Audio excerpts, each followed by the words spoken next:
మీ అందరికీ కూడా good morning. మీ అందరి దగ్గర నుంచి రాష్ట్రంలో కూడా ప్రజలందరికీ కూడా ఈ సందర్భంగా అందరికీ కూడా నా నమస్కారాలు. రాష్ట్రంలో చంద్రబాబు నాయుడు గారి ప్రభుత్వం ఏర్పడిన తర్వాత ఆయనకు మామూలుగా 5 బడ్జెట్లు ప్రవేశపెట్టే అవకాశం ప్రజలు ఇస్తారు. అలాంటిది 3వ బడ్జెట్ కూడా తాను ప్రవేశపెట్టిన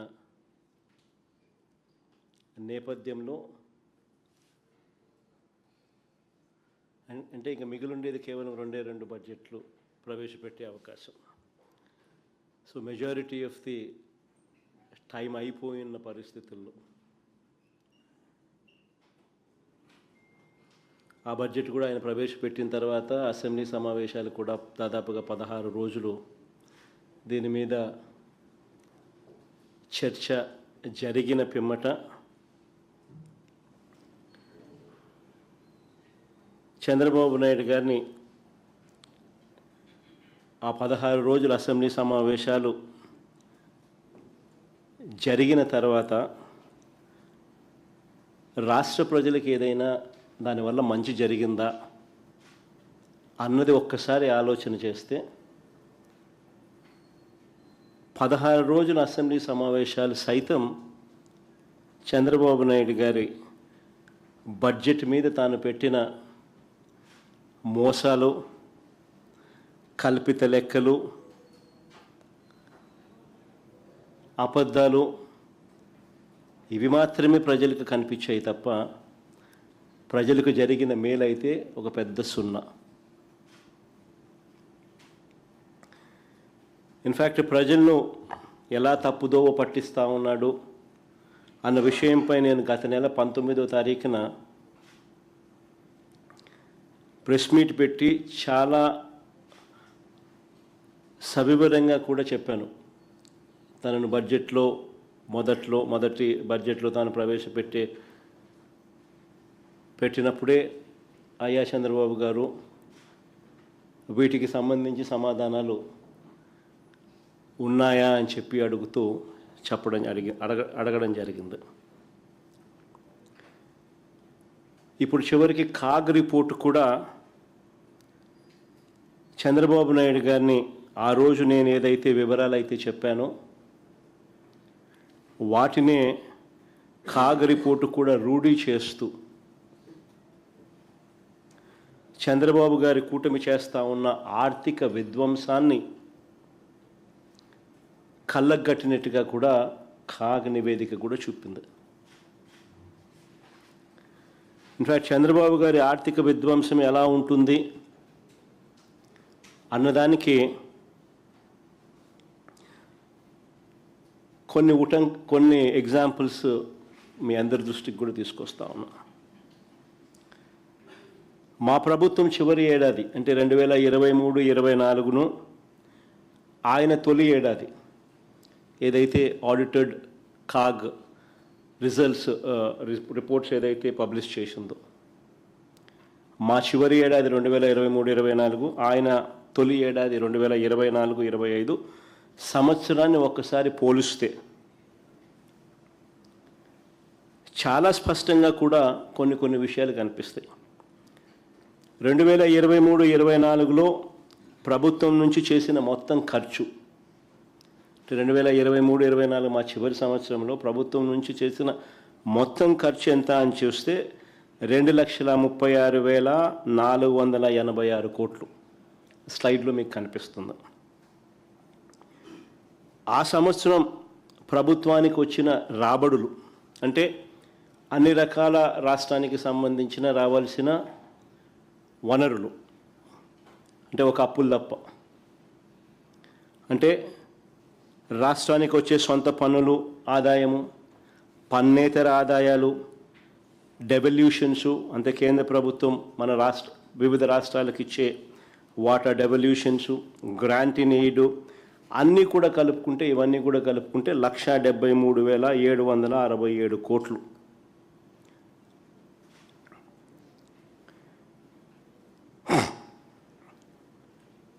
మా ప్రభుత్వం చివరి ఏడాదిలో రెవెన్యూ లోటు 38,682 కోట్లు. ద్రవ్య లోటు అంటే ఫిజికల్ డెఫిసిట్ అంటే అప్పులు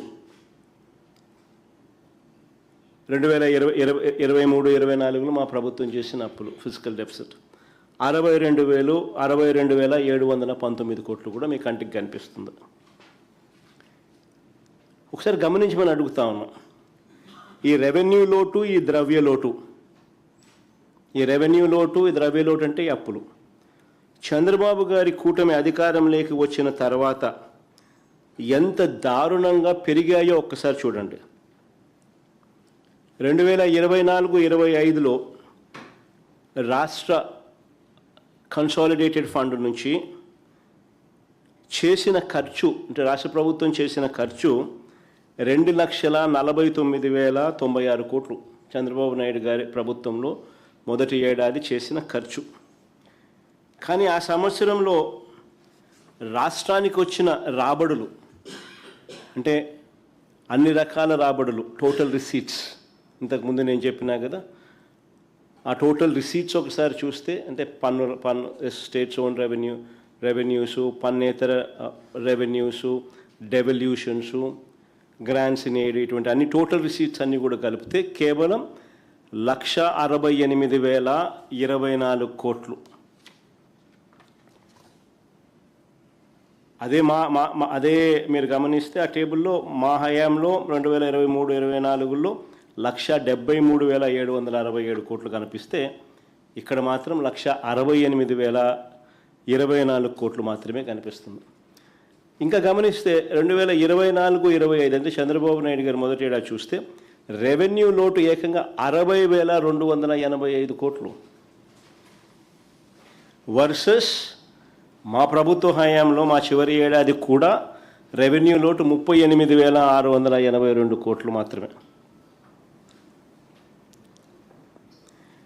అక్కడ నుంచి మా హయాంలో చివరి ఏడాదిలో రెవెన్యూ లోటు 38,682 కోట్లుంటే ఆయన హయాంలో రెవెన్యూ లోటు ఏకంగా 60,285 కోట్లకు ఎగబాకింది. ఇక 2023-24లో అంటే మా ప్రభుత్వ హయాంలో ఫిజికల్ డెఫిసిట్ అంటే అప్పులు మేము చేసింది ఎంత అని చూస్తే 60,285 కోట్లుగా కనిపిస్తుంది.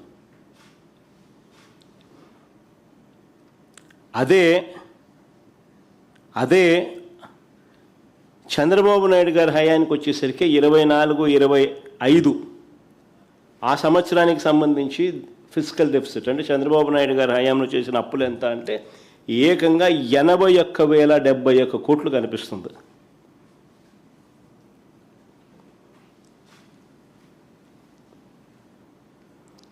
అంటే చంద్రబాబు నాయుడు గారి హయాంకు మన హయాంకు తేడా చూస్తే చంద్రబాబు నాయుడు గారి మొదటి ఏడాది రాష్ట్రానికి రాబడులు తగ్గాయి. ఇంతకుముందు మా హయాంలో 173,767 కోట్లు ఉండేది.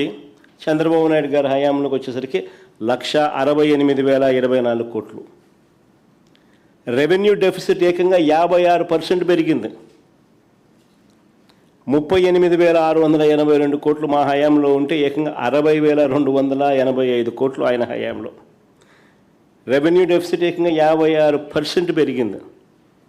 ఇక ఫిజికల్ డెఫిసిట్ అంటే ఇక ద్రవ్యలోటు చూస్తే ఏకంగా మా హయాంలో చేసిన అప్పులు 60,265 కోట్లు అయితే ఆయన హయాంలో ఏకంగా 81,071 కోట్లు అంటే ఏకంగా 30% పెరిగింది.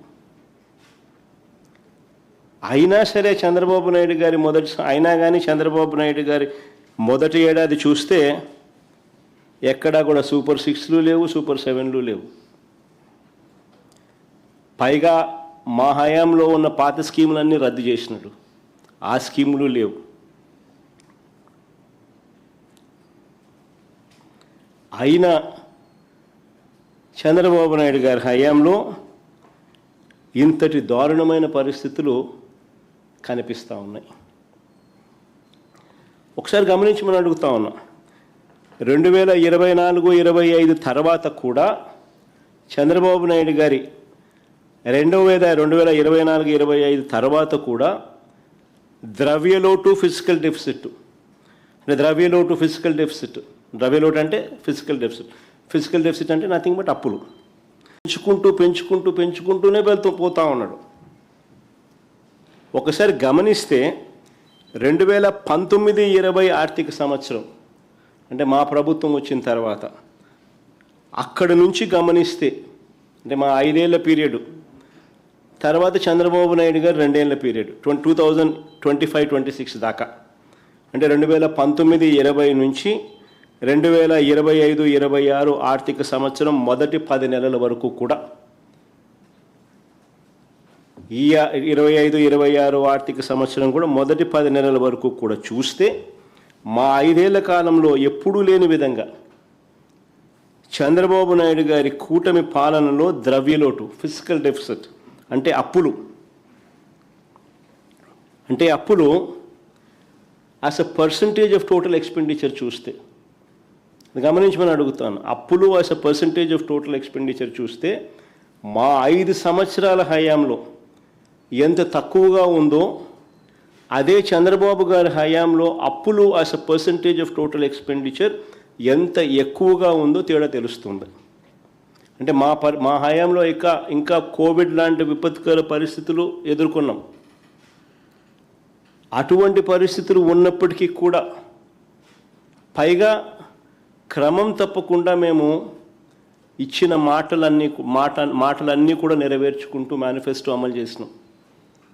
అలాంటి డిసిప్లిన్ చూపించిన పరిస్థితులు కూడా మాలో ఉన్నాయి.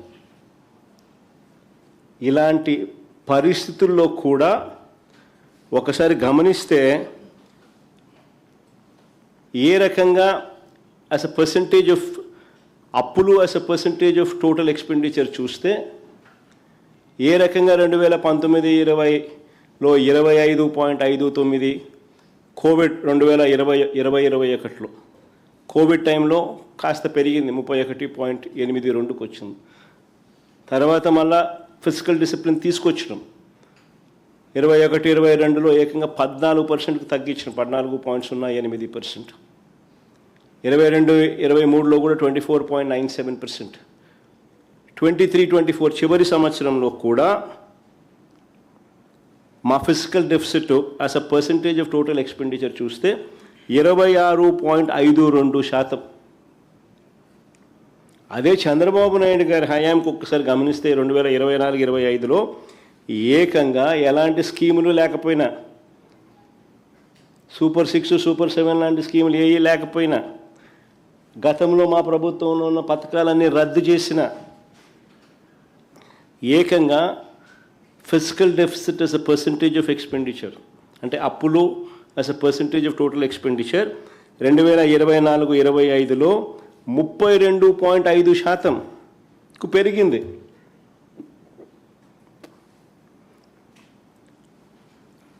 ఇంకా ఈ సంవత్సరం 2025-26 మొదటి 10 నెలలు కూడా తీసుకుంటే అక్కడ కూడా అప్పులు as a percentage of total expenditure చూస్తే 39.74%కి ఎగబాకింది. నిజంగా చంద్రబాబు నాయుడు గారి ఆర్థిక విధ్వంసానికి ఇవన్నీ కూడా చిత్రపటాలు. All these are paintings. ఆర్థిక విధ్వంసానికి సాక్ష్యాలు, ఆధారాలు, చిత్రపటాలు. అంతేకాకుండా 2024-25 సంవత్సరంలో జిఎస్టిపిలో ఫిజికల్ డెఫిసిట్ కాంపోనెంట్ అంటే జిఎస్టిపిలో తీసుకొచ్చిన అప్పుల శాతం ఏకంగా 5.08%. మా హయాం చూస్తే, మా ప్రభుత్వ హయాంలో 5 ఏళ్ల పాటు చూస్తే కూడా జిఎస్టిపిలో ఫిజికల్ డెఫిసిట్ అంటే జిఎస్టిపిలో అప్పులకు సంబంధించిన పర్సంటేజ్ ఎంత అంటే సగటున 4.11%. ఇంకా మా హయాంలో కోవిడ్ ఉంది, అనుకోని ఖర్చులు పెరిగాయి. అలాంటి విపత్కర పరిస్థితులు ప్లస్ తూచా తప్పకుండా మేనిఫెస్టోను కూడా అమలు చేసినాం. అయినా కూడా జిఎస్టిపిలో అస్ ఎ పర్సంటేజ్ ఆఫ్ ఫిజికల్ డెఫిసిట్ మా 5 ఏళ్ల పీరియడ్లో కూడా సగటున మీద 4.11% ఉంటే ఈయన 2024-25 మొదటి ఏడాదిలోనే ఏకంగా 5.08% దాటేశాడు. రాష్ట్ర ఆర్థిక వ్యవస్థను నడిపించే విషయంలో చంద్రబాబు నాయుడు గారి విధ్వంసపు రికార్డుకు ఇది నిజంగా చిత్రపటాలుగా నిలబడతాయి. మామూలుగా ఏ రాష్ట్రమైనా కూడా ఎన్బిసి అంటారు, అంటే నెట్ బారోయింగ్ సీలింగ్. ఏ రాష్ట్రమైనా కూడా net borrowing ceiling which is stipulated by central government. ఎన్బిసికి లోబడి అప్పులు తీసుకోవాలి. కానీ చంద్రబాబు నాయుడు గారు ప్రతిసారి ఈ చట్టాన్ని, ప్రతిసారి ఈ ఎన్బిసిని నెట్ బారోయింగ్ సీలింగ్ని ప్రతిసారి కూడా ఈ మనిషి ఉల్లంఘిస్తూనే ఉన్నాడు. ఒకవైపున ఉల్లంఘిస్తాడు, మరోవైపున బిల్డప్ మాత్రం ఇస్తాడు. తాను గొప్ప పరిపాలనా దక్షుడుగా ఒక పెద్ద బిల్డప్ మాత్రం ఇస్తాడు. వాస్తవాలు చూస్తే 2014 నుంచి 19 కూడా, అంటే గతంలో చంద్రబాబు నాయుడు గారు ఇంతకు ముందు ముఖ్యమంత్రిగా ఉన్నప్పుడు కూడా, అప్పుడు కూడా నెట్ బారోయింగ్ సీలింగ్ ఎన్బిసిని అనుమతించిన దానికన్నా, అంటే ఎన్బిసి ఏదైతే నెట్ బారోయింగ్ సీలింగ్ అనుమతించిన దానికన్నా ఆ 5 ఏళ్లలో కూడా 29,099 కోట్లు అధికంగా అప్పులు తీసుకొచ్చాడు ఆయన. అదే మా హయాంలో 2019 నుంచి 24 మా హయాంలో చూస్తే 2 ఏళ్ల పాటు మా కోవిడ్ ఉన్నా కూడా, దీనివల్ల ఆదాయాలు తగ్గినా కూడా ప్రజలను కాపాడుకోవడం కోసం ఎమర్జెన్సీ సేవల రూపేణా భారీగా ఖర్చులు పెట్టే పరిస్థితులు ఉన్నా కూడా, ఇవన్నీ ఉన్నా కూడా ఇచ్చిన హామీలన్నీ కూడా నెరవేరుస్తూ అమలు చేసిన, అయినా కూడా మేము నెట్ బారోయింగ్ సీలింగ్ ఎన్బిసి పరిమితికి కన్నా 12,708 కోట్లు తక్కువగానే అప్పులు చేశాం. మా 5 ఏళ్ల ట్రాక్ రికార్డ్. చంద్రబాబు నాయుడు గారు అధికారంలోకి రాగానే మళ్ళీ సీన్ రివర్స్. ఫిజికల్ డిసిప్లిన్ అనేది గాలికి ఎగిరిపోయింది. మళ్ళీ సీన్ రివర్స్. తాను అధికారంలోకి వచ్చిన తొలి ఏడాది 2024-25లో నెట్ బారోయింగ్ సీలింగ్ అంటే పరిమితికి మించి ఏకంగా 17,953 కోట్లు అధికంగా అప్పులు తీసుకొచ్చారు ఎన్బిసి సీలింగ్ కన్నా. కింద కనపడతాయి చూడండి. ఇక 2025-26 ఏడాదిలో పరిస్థితి చూస్తే ఇంతకన్నా ఘోరంగా ఉంది. ఈ 2 ఏళ్లలో చంద్రబాబు తెచ్చిన అప్పులు ఒకసారి గమనిస్తే, చంద్రబాబు నాయుడు గారు తెచ్చిన అప్పులు, కుదుర్చుకున్న అప్పులు, వీటి గ్రాస్ అప్పులు, వీటికి సంబంధించిన గ్రాస్ అప్పులు ఎంత అని చూస్తే 3,20,000 కోట్లు దాటాయి. 3,20,000 కోట్లు దాటాయి ఇప్పటికే. మా 5 ఏళ్ల పీరియడ్లో కూడా మేము తీసుకొచ్చిన అప్పులు 3,31,000 కోట్లు అయితే, ఈయన తీసుకొచ్చిన అప్పులు, ఈయన కాంట్రాక్టెడ్ అప్పులు గ్రాస్గా చూస్తే 3,20,000 కోట్లు దాటాయి. ఇదిగోండి ఏమేమి కార్పొరేషన్ నుంచి ఎంతెంత అప్పులు తాను కాంట్రాక్ట్ చేసినాడు, ఎంతెంత అప్పులు దాన్ని తీసుకొచ్చినాడు, అన్నీ కూడా ఈ టేబుల్లో పొందుపరచడం జరిగింది. వీటికి అన్నిటికీ కూడా జీవోలు కూడా ఉన్నాయి.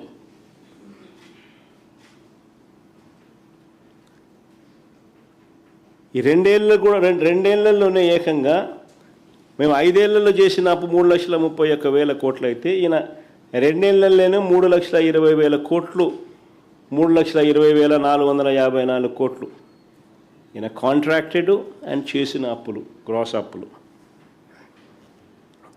ఎవరు ఆర్థిక విధ్వంసం చేస్తూ ఉన్నారు అన్నదానికి ఇది నిదర్శనం.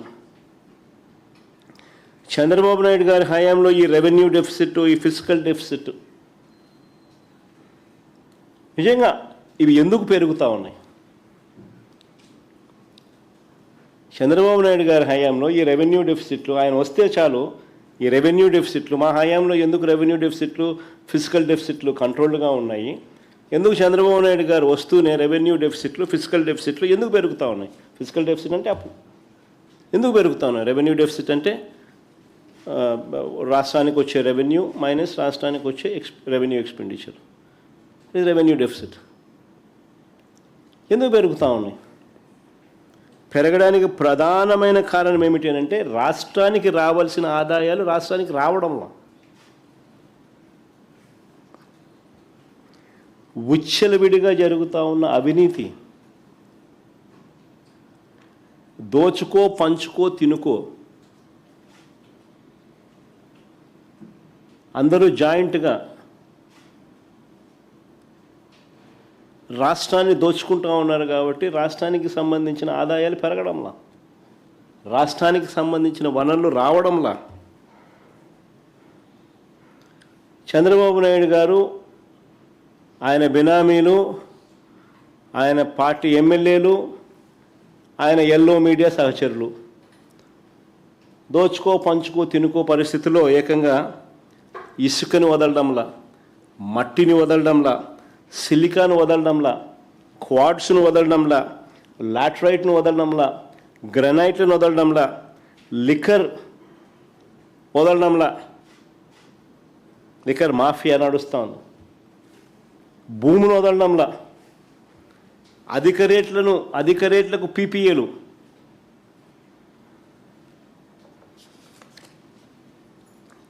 మొత్తం అన్నింటా కూడా దోపిడీయే. ఇక ప్రభుత్వానికి ఆదాయాలు ఎలా వస్తాయి? సంక్షేమము అభివృద్ధి ఎలా నడుస్తుందా? ఎంత అప్పులు తెచ్చినా కూడా ఎలా సరిపోతాయి? అంతా దోచేస్తూ ఉంటాయి. విశాఖపట్నంలో చిన్న ఎగ్జాంపుల్ కూడా, ఉదాహరణ కూడా చెప్తా ఉన్నా, ఏ స్థాయిలో వీళ్ళ దోపిడీ అని అంటే విశాఖపట్నంలో అత్యంత విలువైన భూమిని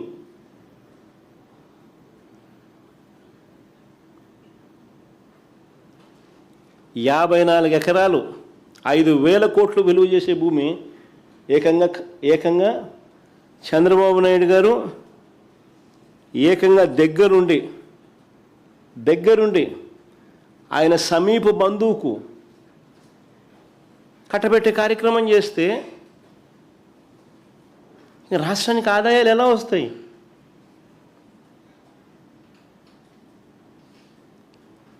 ఆశ్చర్యం కలిగించే విషయం.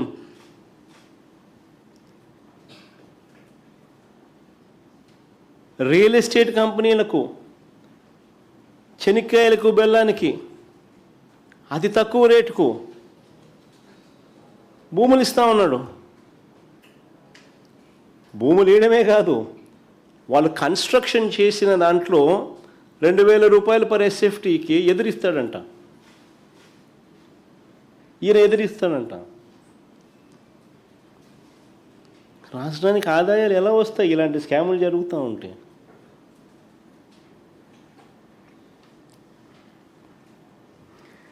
చంద్రబాబు గారి ప్రభుత్వ ఆర్థిక పనితీరు అధ్వానంగా ఉందని చెప్పడానికి ఇంకొక అంశం కూడా చెప్తాను.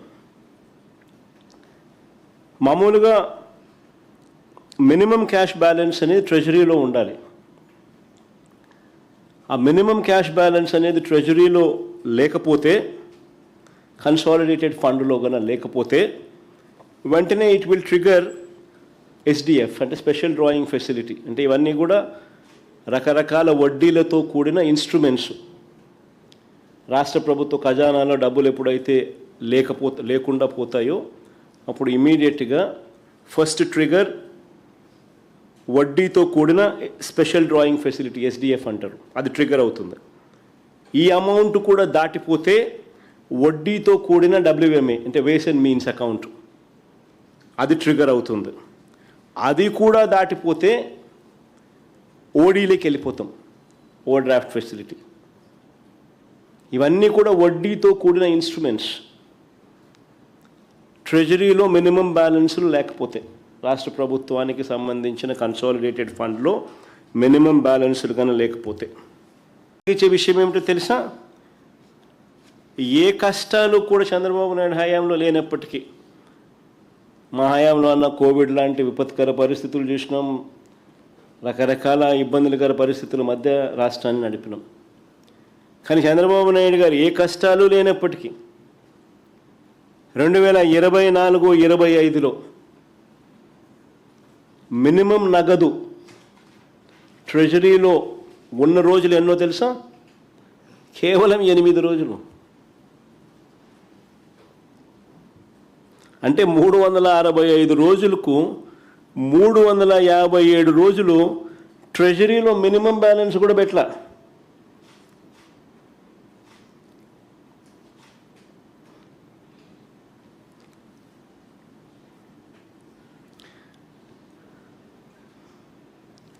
చంద్రబాబు నాయుడు గారు తాను చేస్తూ ఉన్న పరిపాలనకు, ఆయన ఇస్తూ ఉన్న బిల్డప్కు మధ్య తేడాను స్పష్టంగా చూపించే మరొక చిత్రపటం ఇది,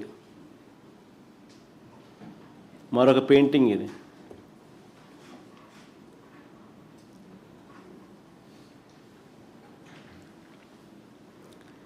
ఓవైపు మా మీద తప్పుడు ప్రచారాలు చేస్తాడు, మరోవైపు ఇబ్బడి ముబ్బడిగా అప్పులు చేస్తూ ఉన్నాడు.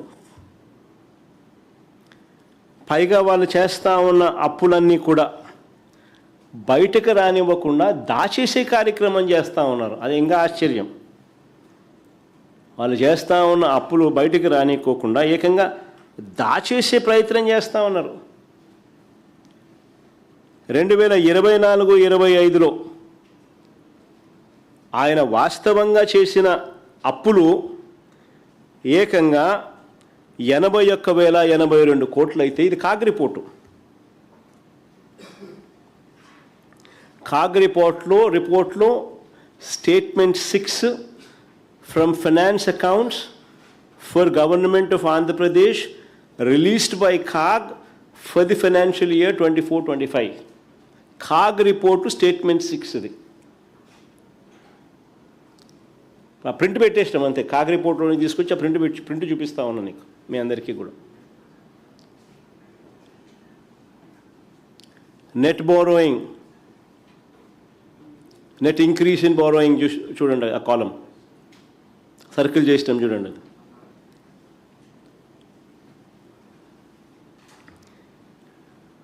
81,082 కోట్లు చూపిస్తూ ఉంటే కాగ్ రిపోర్ట్ల ప్రకారం ఏకంగా అసెంబ్లీలో చంద్రబాబు నాయుడు గారు ఈ మాదిరిగా తప్పుడు లెక్కలు చూపిస్తూ 60,000 కోట్ల రూపాయలు మాత్రమే నెట్ బారోయింగ్ కింద చూపిస్తూ ఉన్నారు.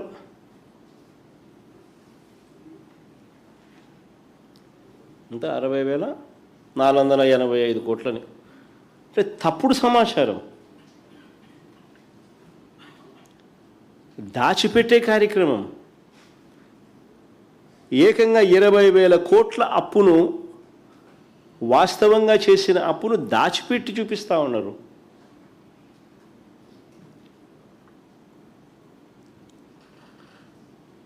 నిజంగా చంద్రబాబు నాయుడు గారు అనే వ్యక్తి, దీని మీద క్యాబినెట్ సెక్రటరీకి మేము లేఖ రాస్తూ ఉన్నాము.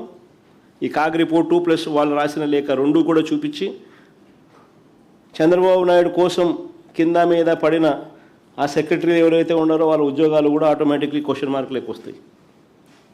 దగ్గరుండే సభను తప్పుదోవ పట్టించే కార్యక్రమంలో పాలు పంచుకున్నందుకు డిఓపిటికి లేఖ రాస్తున్నాం, క్యాబినెట్ సెక్రటరీకి లేఖ రాస్తున్నాం, ఫైనాన్స్ సెక్రటరీకి లేఖ రాస్తున్నాం. కాగ్ రిపోర్టు, ఈ రిపోర్టు రెండు కూడా పెట్టి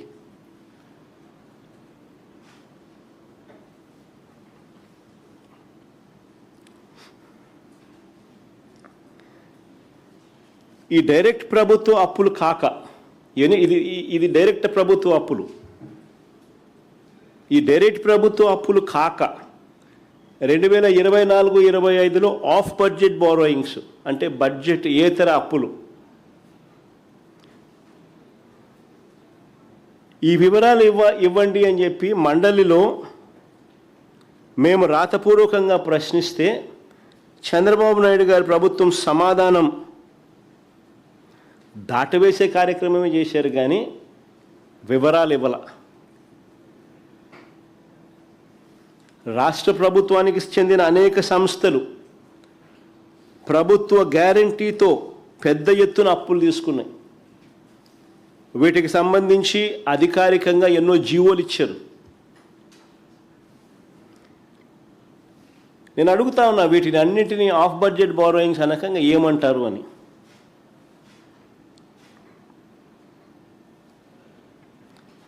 కానీ ఈ లెక్కలు మాత్రం చెప్పడం లేదు. అన్నీ కూడా దొంగచాటు వ్యవహారాలే. మొత్తం 16 రోజుల పాటు జరిగిన అసెంబ్లీ బడ్జెట్ సమావేశాలు చూస్తే తప్పుడు లెక్కలు, తప్పుడు ప్రచారాలు, సెల్ఫ్ డబ్బాలు, ఇవి తప్ప ప్రజలకు ఏదైనా మంచి జరిగిందా? ఆ 16 రోజుల అసెంబ్లీ సమావేశాలు చూస్తే ప్రజలకు మాత్రం ఒరిగింది సున్నా. చంద్రబాబు నాయుడు గారేమో తన కొడుకును జాకీని పెట్టి ఎత్తాడు.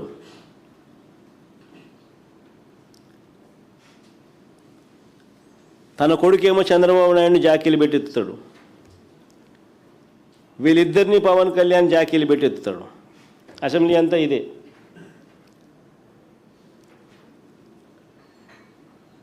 పరనింద, ఆత్మస్తుతి, ఇది తప్ప ఏమైనా కనపడినాయా? మళ్ళీ అడుగుతా ఉన్నా, బడ్జెట్ ముగింపులో, బడ్జెట్ ముగిసింది కాబట్టి మళ్ళీ అడుగుతా ఉన్నా, అయ్యా మేము అడిగిన ప్రశ్నలకు సమాధానాలు ఏమైనాయి? బడ్జెట్ వీళ్ళు ప్రవేశపెట్టిన వెంటనే నేను ప్రెస్ మీట్ పెట్టి ఇలాగే సుదీర్ఘమైన ప్రజెంటేషన్ ఇచ్చి ఇలాగే ప్రశ్నలు అడిగాము, సమాధానాలు రాలా. 16 రోజుల అసెంబ్లీ సమావేశాలు కూడా గమనించిన ఎక్కడా కూడా చంద్రబాబు నాయుడు గారి దగ్గర నోట్లో నుంచి కానీ వాళ్ళ మంత్రుల దగ్గర నుంచి మనం అడిగిన ప్రశ్నలకు మాత్రం సమాధానాలు రాలా. మళ్ళీ అడుగుతా ఉన్నా, ఇప్పుడు బడ్జెట్ సమావేశాలు ముగిసిన తర్వాత మళ్ళీ అడుగుతా ఉన్నా. ఇప్పటికీ 3 బడ్జెట్లు పెట్టారు. సూపర్ 6, సూపర్ 7లో యువగలం అనే పేరు పెట్టి నిరుద్యోగ భృతి కింద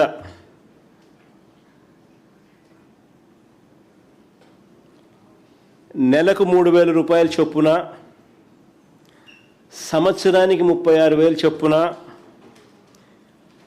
ఈ 3 ఏళ్లకు ప్రతి నిరుద్యోగికి బకాయి పడ్డ 1,08,000 ఎప్పుడు ఇస్తారో అని అడిగితే నోరు మాత్రం మెదపడం లేదు. అడుగుతా ఉన్నా, మళ్ళా రెండోసారి అడుగుతా ఉన్నా. రెండోది అడుగుతా ఉన్నా, 18 ఏళ్ళు నిండిన 60 ఏళ్ళ లోపు ఉన్న మహిళలకు, ఇవన్నీ నేను సూపర్ 6, సూపర్ 7లే నాళ్ళలో నుంచి తీస్తున్నా బయటికి.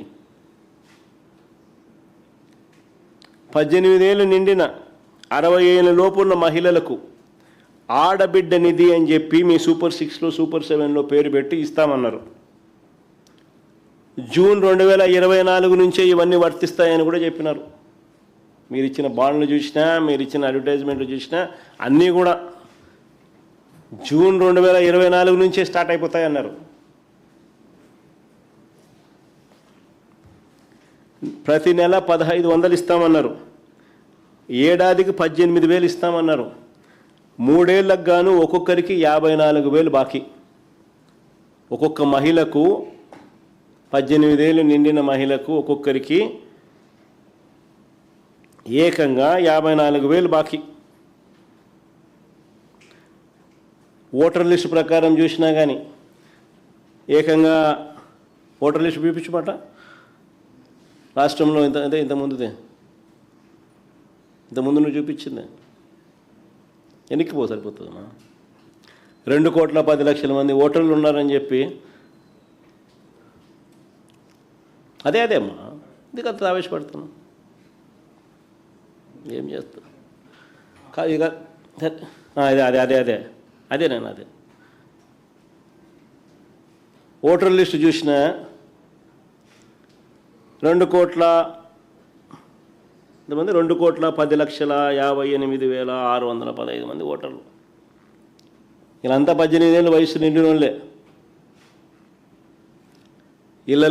ఇళ్లలో నుంచి ఒక 60 ఏళ్ళు నిండిన వాళ్ళను తీసేస్తే 1,80,00,000 మంది ఉన్నారు. కరెక్ట్గా చెప్పాలంటే 1,78,99,440. ఒక్కొక్కరికి నువ్వు ఇస్తాననింది ఏంది 1,500 నెలకు, సంవత్సరానికి 18,000. ఈ 3 ఏళ్లకు ఒక్కొక్కరికి 54,000 బాకీ. వీరికి ఎప్పుడు ఇస్తారన్న విషయం ఈ 16 రోజుల అసెంబ్లీ సమావేశాల్లో కనీసం ప్రస్తావన కూడా చేయలేదు.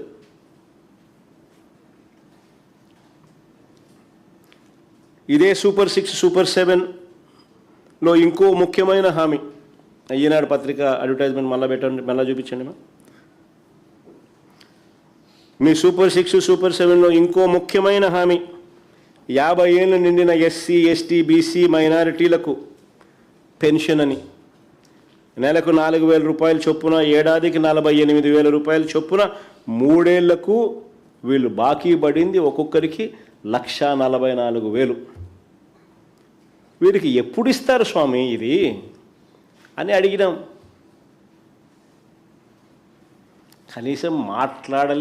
కనీసం మాట్లాడను కూడా లేదు.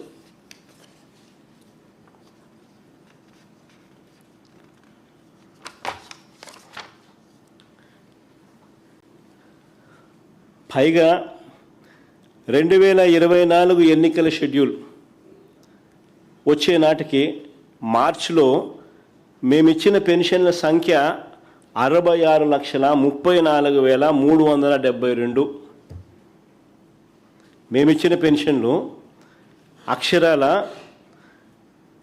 ఎన్నికల షెడ్యూల్ మార్చి 16 వచ్చింది. ఆ తేదీ నాటికి ఆ మార్చి నాటికి మేమిచ్చిన పెన్షన్లు మార్చిలో 66,34,372. దాంట్లో ఇప్పటికే 5,64,709 పెన్షన్లు కట్ చేసినారు.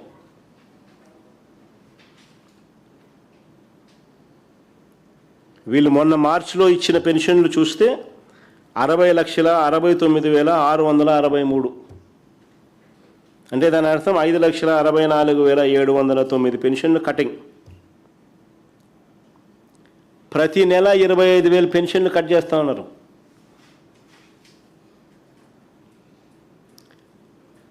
కావాలంటే మీరే గమనించండి. లాస్ట్ మంత్ ఫిబ్రవరి, ఈ మంత్ మార్చు, ఈ 2 తేడా మీరే గమనించండి.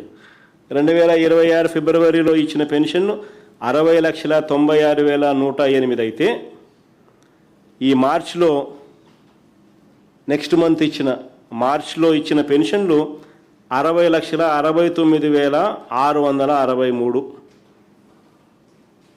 అంటే ఈ ఒక్క నెలలోనే కత్తిరించిన పెన్షన్లు 26,000.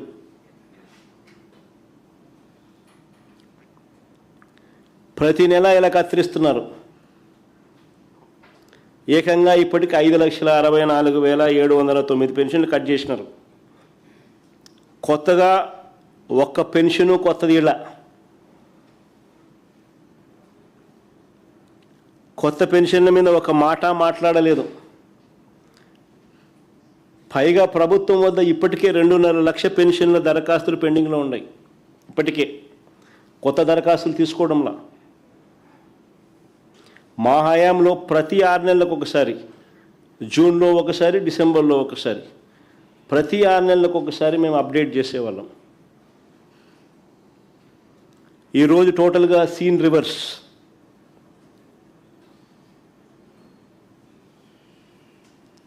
మా ప్రభుత్వ హయాం నుంచి ఇప్పటికి గమనిస్తే ఈ మార్చిలో చంద్రబాబు నాయుడు గారు ఇచ్చిన పెన్షన్లతో గమనిస్తే మా ప్రభుత్వ హయాంలో 66,34,372 పెన్షన్ల నుంచి ఇప్పుడు నిన్న మార్చిలో ఇచ్చింది 60,69,663 పెన్షన్లు.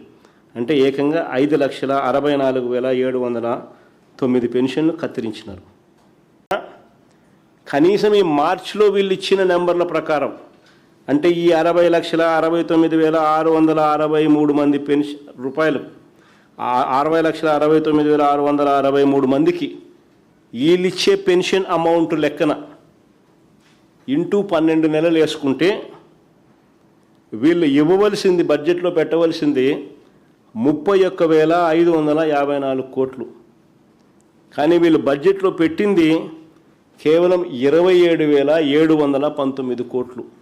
అంటే దాని అర్థం వీళ్ళు చెప్పకనే చెప్తున్నారు మరో 7,45,993 పెన్షన్లు కట్ చేయబోతున్నారని. దీని మీద క్లారిటీ అడిగినాం. ఆయన బడ్జెట్ ప్రవేశపెట్టిన తర్వాత ఈ నెంబర్లు చూపించి ఈ నెంబర్లతో ప్రశ్నిస్తూ అయ్యా దీని మీద క్లారిటీ ఇవ్వండి అని అడిగినాం. ఎందుకు తక్కువ అమౌంట్ చూపిస్తున్నారు అని అడిగినాం. 16 రోజులు అసెంబ్లీ సమావేశాలు జరిగినాయి. కనీసం దీని గురించి ప్రస్తావన కూడా లేదు.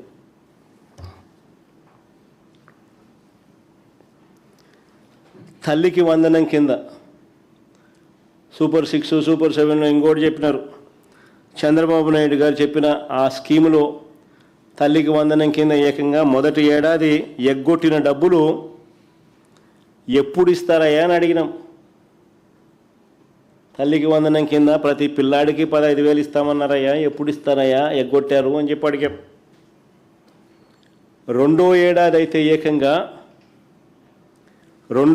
ఏకంగా 20 లక్షల మంది పిల్లలకు కత్తిరించేసినారు.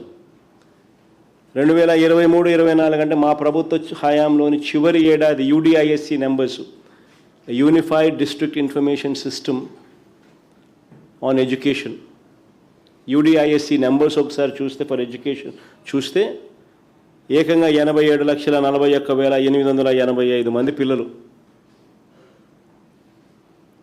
మరి 87,41,885 మంది పిల్లలకి ఇవ్వాల్సిన డబ్బు ఏకంగా 20 లక్షలు తగ్గించినారు. 20 లక్షల మంది పిల్లలకు తగ్గించారు.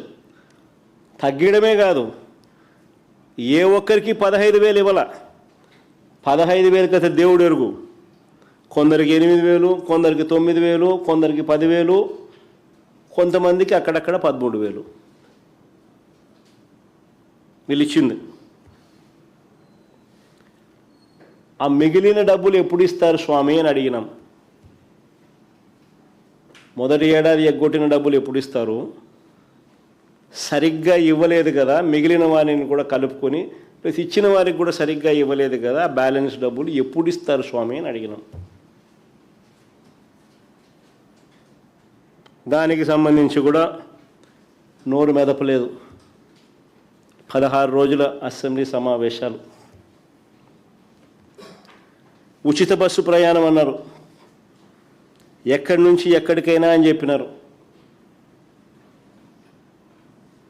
తీరా చూస్తే ఇప్పుడు షరతులు పెట్టినారు. 16 రకాల సర్వీసులు ఉంటే కేవలం 5 రకాల సర్వీసులకు మాత్రమే వర్తింపు చేస్తూ ఉన్నారు.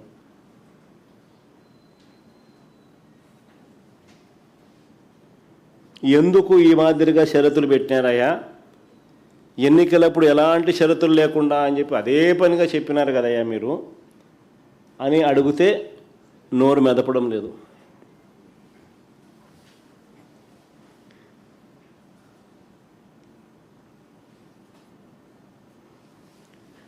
దీపం అన్నారు, ప్రతి మహిళలకు 3 సిలిండర్లు ఫ్రీ అన్నారు. మొదటి ఏడాది ఇచ్చింది 1 సిలిండరే, మిగిలిన 2 సిలిండర్లు డబ్బులు ఎగ్గొట్టినారు.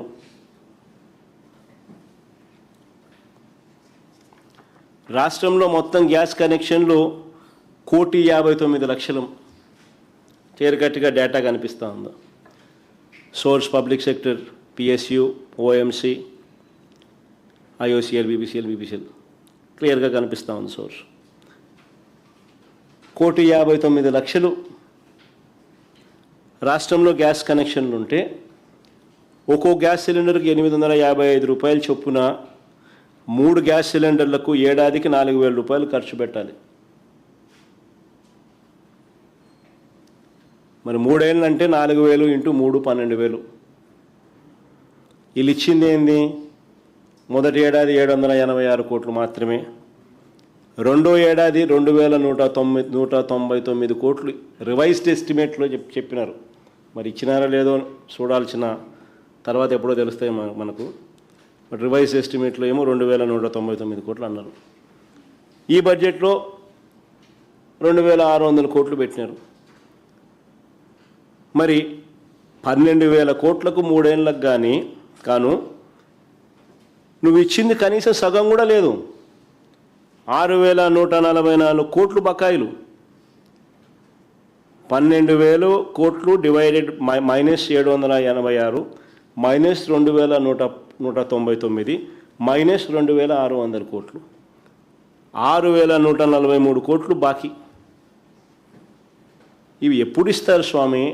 మహిళలందరూ వంట రూమ్లలో ఎదురు చూస్తున్నారు స్వామి అని అంటే నోరు మెదపడం లేదు.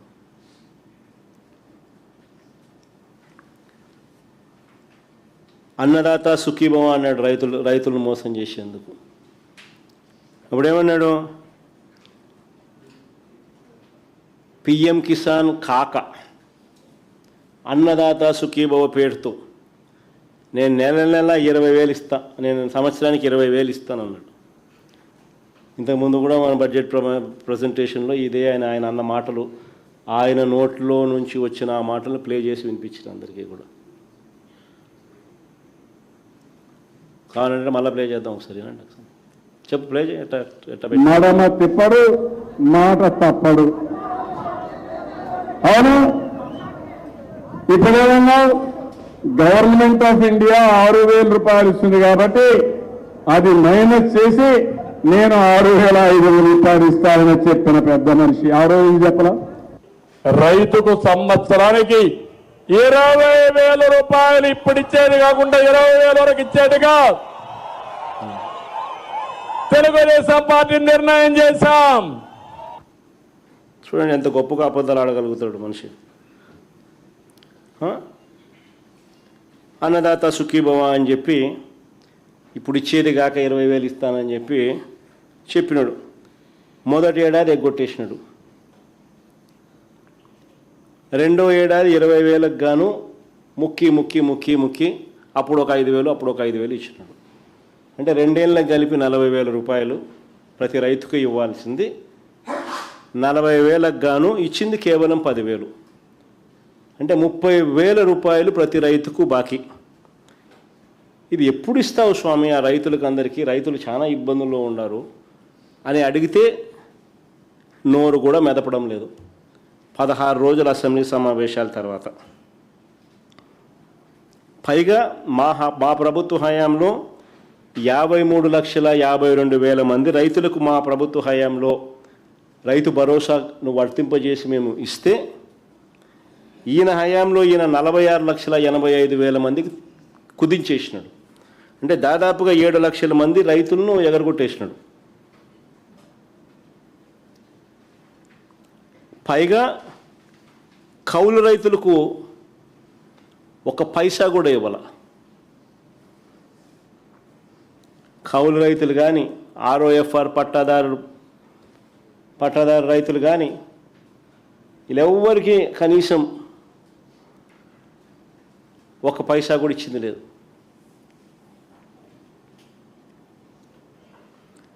పదహారు రోజులు అసెంబ్లీ తర్వాత వీటి గురించి ఎందుకు మాట్లాడలేదయ్యా అని అడుగుతా ఉన్నాం.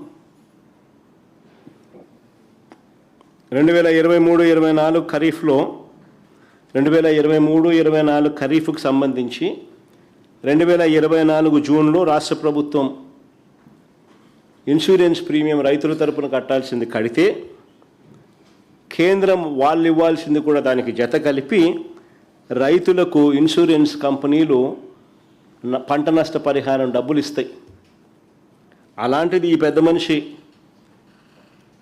అధికారంలోకి వచ్చినాడు.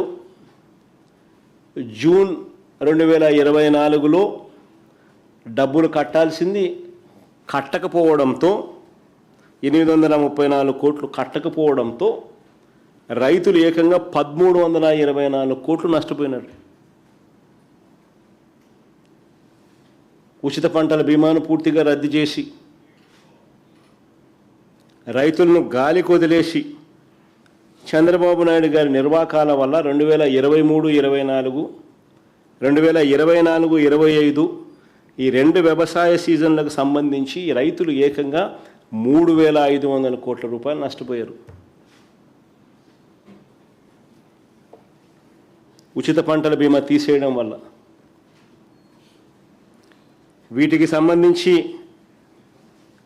ఈ డబ్బులు ఎప్పుడు ఇస్తారయ్యా స్వామి అని అడిగితే చంద్రబాబు నాయుడు గారి దగ్గర నుంచి 16 రోజుల అసెంబ్లీ సమావేశాలు జరిగినప్పటికీ కనీసం వీళ్ళ నోట్లో నుంచి ఒక మాట రాల. గత ఏడాది అక్టోబర్లో మేంతా తుఫాన్ వచ్చింది.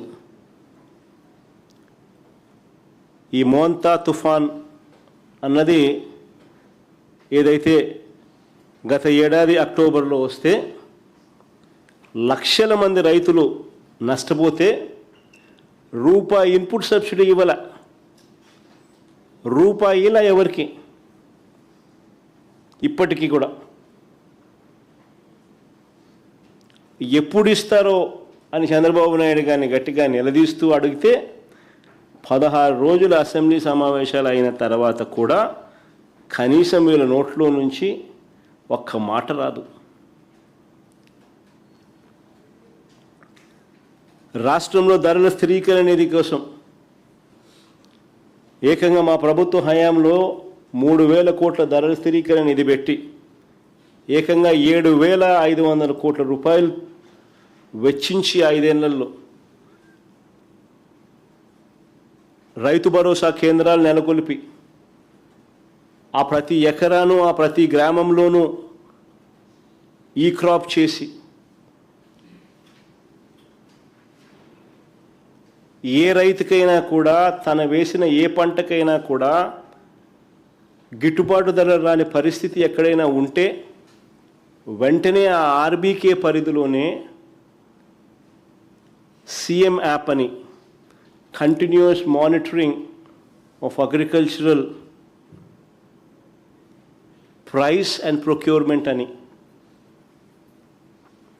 మార్క్ఫెడ్కు జేసీని జాయింట్ కలెక్టర్ను జాయింట్ ఎండీగా చేసి మార్కెట్లో కాంపిటీషన్ క్రియేట్ చేస్తూ ఎప్పుడు రేటు పడిపోయినా కూడా ఆదుకుంటూ ఏకంగా 7500 కోట్ల రూపాయలు ఖర్చు చేసి వైఎస్ఆర్సీపీ ప్రభుత్వంలో ప్రతి ఆర్బీకే పరిధిలో పోస్టర్లు పెట్టేవాళ్ళం.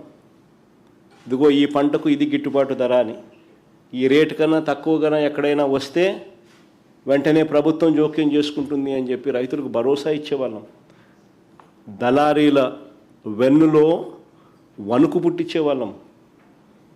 అంతకన్నా తక్కువ రేటుకు తీసుకునేదానికి ఎవడైనా సాహసిస్తే వెంటనే రియాక్ట్ అయ్యేవాళ్ళం. 7500 కోట్ల రూపాయలు ఖర్చు చేసి రైతులను ఆడుకుంటే ఈ చంద్రబాబు నాయుడు గారి ప్రభుత్వంలో ధరల స్థిరీకరణ నిధి కోసం కేవలం 300 కోట్ల రూపాయలు కేటాయింపులు చేశారు. ఇంత దారుణమేందయ్యా అని చెప్పి రైతులంతే ఇంత చులకనేందయ్యా చంద్రబాబు అని చెప్పి చంద్రబాబు నాయుడిని గట్టిగా నిలదీస్తూ అడిగితే దాని మీద కూడా ఒక్క మాట లేదు. పైగా ఎదురుదాడి.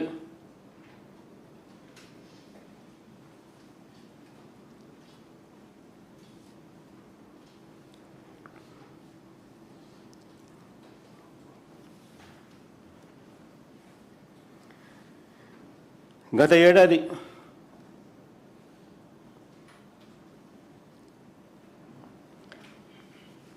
వరి, మొక్కజొన్న, అరటి, కొబ్బరి, కందులు, మినుములు, పెసలు, శనగలు, సజ్జలు, మిర్చి, టమాటో, చీని, పత్తి అన్ని పంటలకు ధరలు పూర్తిగా పడిపోయినా కూడా ప్రభుత్వం నుంచి ఎలాంటి మనసు లేదు, పట్టించుకొని ఆదుకునే కార్యక్రమం జరగలేదు. ఇప్పుడు మళ్ళీ మిర్చి, శనగ, మొక్కజొన్న, అరటి పంటలకు ధరలు పడిపోయాయి.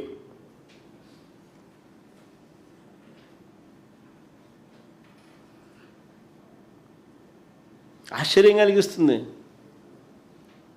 7,500 కోట్లతో మేము ఆదుకున్న పరిస్థితి చూసి వీళ్ళు అరకొరగా 300 కోట్లు బడ్జెట్ కేటాయింపులు చేసే తీరును చూసినప్పుడు,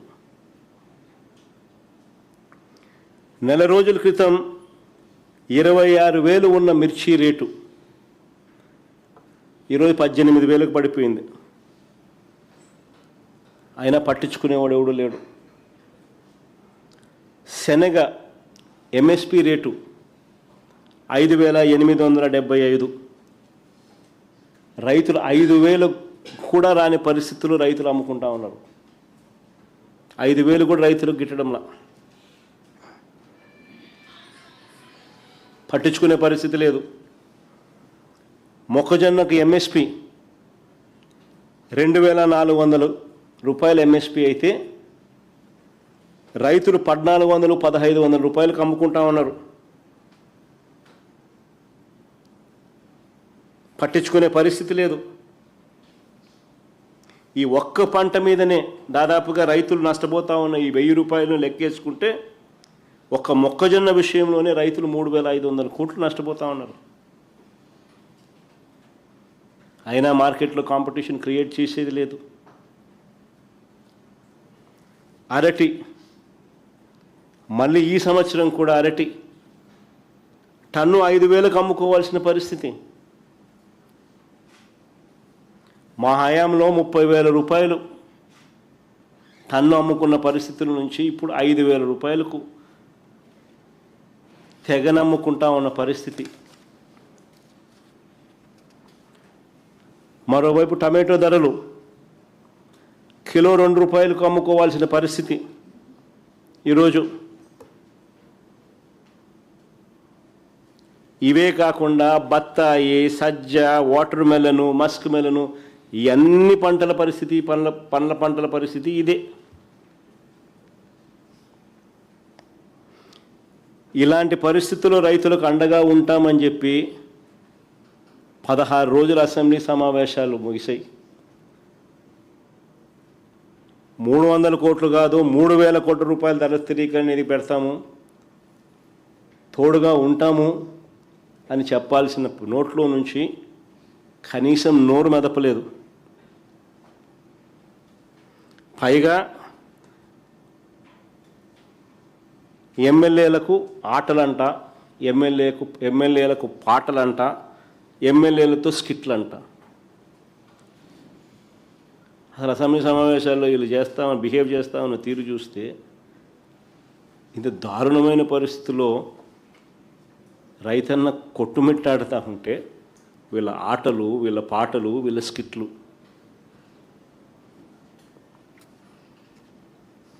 వీళ్ళ కాలక్షేపం. నిజంగా మరోపక్క వ్యవసాయ రంగంలో ఎంత సంక్షోభం నెలకొని ఉందనంటే వందలాది మంది రైతు కూలీలు ఆత్మహత్యలు చేసుకుంటా ఉన్నారు. ఈ ప్రభుత్వ లెక్కల ప్రకారమే, నా లెక్కల ప్రకారం కాదు, ఈ ప్రభుత్వ లెక్కల ప్రకారమే 2025లో ఆత్మహత్య చేసుకున్న 393 మంది రైతు కుటుంబాలకు, 2,472 మంది రైతు కూలీల కుటుంబాలకు వారికి పరిహారం ఎప్పుడు ఇస్తారన్నది కనీసం ఒక్క మాట కూడా చెప్పలేదు అసెంబ్లీలో.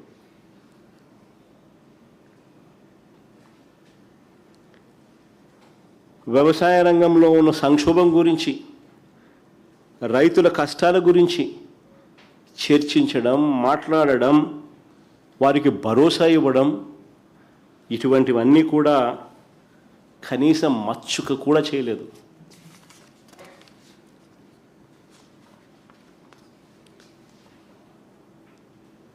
పిల్లలు పరీక్షలు రాస్తూ ఉన్నారు, ఫీజు రీయింబర్స్మెంటు, పిల్లల పరీక్షలు స్టార్ట్ అయినాయి. విద్యా దీవెన బకాయిలు, వసతి దీవెన బకాయిలు ఎప్పుడు ఇస్తారని చెప్పి ముఖ్యమంత్రి గారిని గట్టిగా నిలదీస్తూ అడిగాం. ఒక్క మాట లేదు. 2024 జనవరి, ఫిబ్రవరి, మార్చ్ ఆ క్వార్టర్, మార్చి 16న ఎన్నికల కోడ్ వచ్చింది. ఏప్రిల్లో వెరిఫై చేసి మామూలుగా అయితే మా ప్రభుత్వం క్వార్టర్ అయిపోయిన వెంటనే ఇచ్చేవాళ్ళం. అలాంటిది జనవరి, ఫిబ్రవరి, మార్చ్ క్వార్టరు, మార్చి 16న ఎన్నికల కోడ్ వచ్చింది. ఏప్రిల్, మేలో ఇవ్వవలసింది పెండింగ్ పడింది. అంతే, ఇంక అక్కడి నుంచి ఫినిష్. ఈ మార్చి వస్తే 9 క్వార్టర్స్, ఒక్కొక్క క్వార్టర్కు 700 కోట్లు అవుతుంది Vidya Deevena, fee reimbursement. 9 quarters into 700, 6,300 కోట్లు ఇవ్వాలి. వసతి దీవెన కింద ప్రతి ఏప్రిల్లో మేము క్రమం తప్పకుండా 1,100 కోట్లు ఇచ్చేవాళ్ళం పిల్లల బోర్డింగ్ అండ్ లాడ్జింగ్ ఖర్చుల కోసం. ఏప్రిల్ 2024 ఎన్నికల కోడ్ రావడంతో ఆగిపోయింది. ఏప్రిల్ 2024, ఏప్రిల్ 2025 ఇప్పటికే 2,200 కోట్లు బకాయి. ఈ రెండు కలిపితే 6,300 కోట్లు విద్యా దీవెన కింద, 2,200 కోట్లు వసతి దీవెన కింద, 8,500 కోట్లు ఇవ్వాలి. వీటికి గాను 2024-25లో వీరు ప్రవేశపెట్టిన బడ్జెటరీ లెక్కల ప్రకారం వీళ్ళు విడుదల చేసింది 1,771 కోట్ల రూపాయలు 2024-25లో అని చూపించారు. అసెంబ్లీ జరుగుతోందని చెప్పి వెంటనే ఎక్కడ ఇది గొడవ పెద్దదవుతుందేమో అని బీఆర్ఓ ఇచ్చినారు 1,200 కోట్లు. నేను ఆ రోజే అన్న, బీఆర్ఓ ఇస్తానే బడ్జెట్, బీఆర్ఓ అంటే బీఆర్ఓ ఇస్తానే డబ్బులు ఇచ్చినట్టు కాదని. ఇప్పటికి కూడా ఎంత ఇచ్చినారంటే 300 కోట్లు ఏదో ఇచ్చినారని చెప్తున్నారు అంతే ఇప్పటిదాకా. అంటే టోటల్గా వీళ్ళు ఇచ్చింది ఎంత అంటే 2024-25లో వీళ్ళు చెప్తా ఉన్న ఈ 1,771 కోటి, ఇప్పుడు 300 కోట్లు, రెండు కలిపితే 2,070 కోట్లు. అంటే 8,500 కోట్లు మైనస్ 2,071, అంటే 6,428 కోట్లు బాకీ ఇప్పటికే. ఈ రెండేళ్లకే, ఈ మార్చి నాటికే ఈ 6,428 కోట్లు కాక ఈ సంవత్సరం 2026-27కు అవసరం 4 క్వార్టర్స్ ఇంటూ 700 విద్యా దీవెన కింద 2,800. ఈ ఏప్రిల్ 26 ఇవ్వాల్సిన వసతి దీవెన మరో 1,100 కోట్లు, మొత్తం 3,900 కోట్లు ఈ సంవత్సరం ఇవ్వాల్సింది. అంటే ఈ 3,900 కోట్లు ఈ సంవత్సరం కావాల్సింది.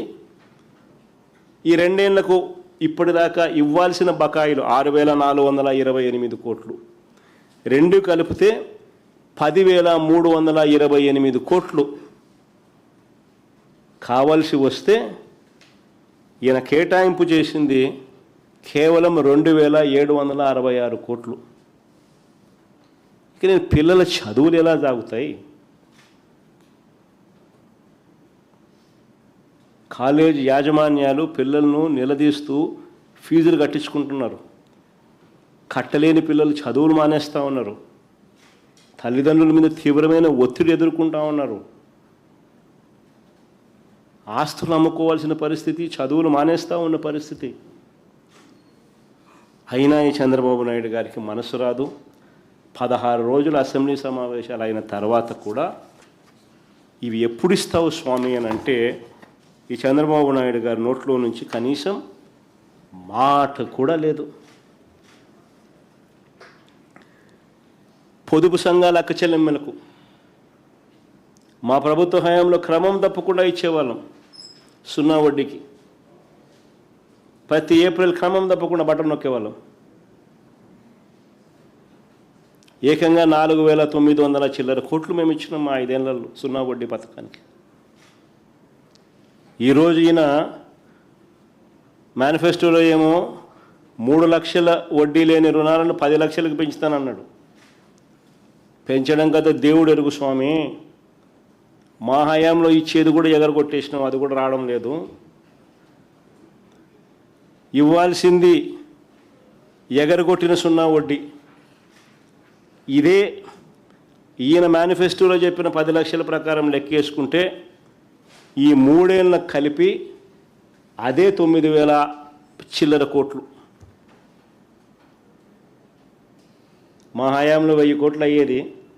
ఈయన 10 లక్షలకు పెంచి నేను వడ్డీ లేని రుణాలు ఇస్తాను, 3 లక్షలే జగన్ చెప్పింది అని అన్నాడు. అంటే 1000 కాస్త 3,000 కోట్లు, 3,500 కోట్లు ఇంటూ 3 ఏళ్ళు అంటే 10,000 కోట్లు. ఈ 10,000 కోట్లు ఎప్పుడు ఇస్తున్నావు స్వామి? అక్క చెల్లెమ్మలు ఎదురు చూస్తూ ఉన్నారు. పొదుపు సంఘాల పరపతి తగ్గిపోయింది, పొదుపు సంఘాలకు ఇచ్చే రుణాలు తగ్గిపోయినాయి. ఏకంగా 10,000 కోట్లు రుణాలు తగ్గాయి బ్యాంకుల నుంచి వచ్చి తీసుకునే రుణాలు. మొన్న లాస్ట్ బడ్జెట్ ప్రజెంటేషన్లో నేను ప్రజెంటేషన్లో చూపించిన 40,000 కోట్ల నుంచి ఏకంగా 30,000 కోట్లకు తగ్గిన పరిస్థితులు. నబార్డ్ నివేదిక చూపించిన, నా మెమరీ కరెక్ట్గా ఉంటే I think these are the exact, maybe not the exact numbers, but కొంచెం అటు ఇటుగా. నా దగ్గర డాక్యుమెంట్ ఈరోజు లేదు. నబార్డ్ డాక్యుమెంట్ ఉందా? లాస్ట్ టైం మనం ప్రజెంట్ చేసిన నబార్డ్ డాక్యుమెంట్ ఉంటే ఇది కూడా చూపించాను ఒకసారి. లాస్ట్ బడ్జెట్ ఐ మీన్ ఇంతకుముందు ప్రెస్ మీట్లో చూపించినాను. మా ప్రభుత్వం అమలు చేసిన పథకాలన్నింటినీ కూడా రద్దు చేసినారు. పైగా వీళ్ళు ఇస్తానన్న సూపర్ 6, సూపర్ 7 పూర్తిగా ఎగరగొట్టేసినారు. ఒకవైపున సున్నా వడ్డీకి కూడా దిక్కులేదు, మరోవైపున ఉన్న పథకాలన్నీ రద్దయిపోయినాయి. మా ప్రభుత్వంలో హయాంలో ఉన్న పథకాలన్నీ రద్దయిపోయినాయి. మరోవైపున ఈయన ఇస్తానన్న సూపర్ 6, సూపర్ 7లు మోసంగా తేలాయి. ఇవేవీ చేయకుండా చంద్రబాబు నాయుడు గారు మహిళా దినోత్సవం రోజున అక్క చెల్లెమ్మలను పారిశ్రామికవేత్తలను చేస్తామంటూ మాట్లాడుతూ ఉన్నాడు. పారిశ్రామికవేత్తలను చేస్తామంటూ మాట్లాడుతున్నాడు.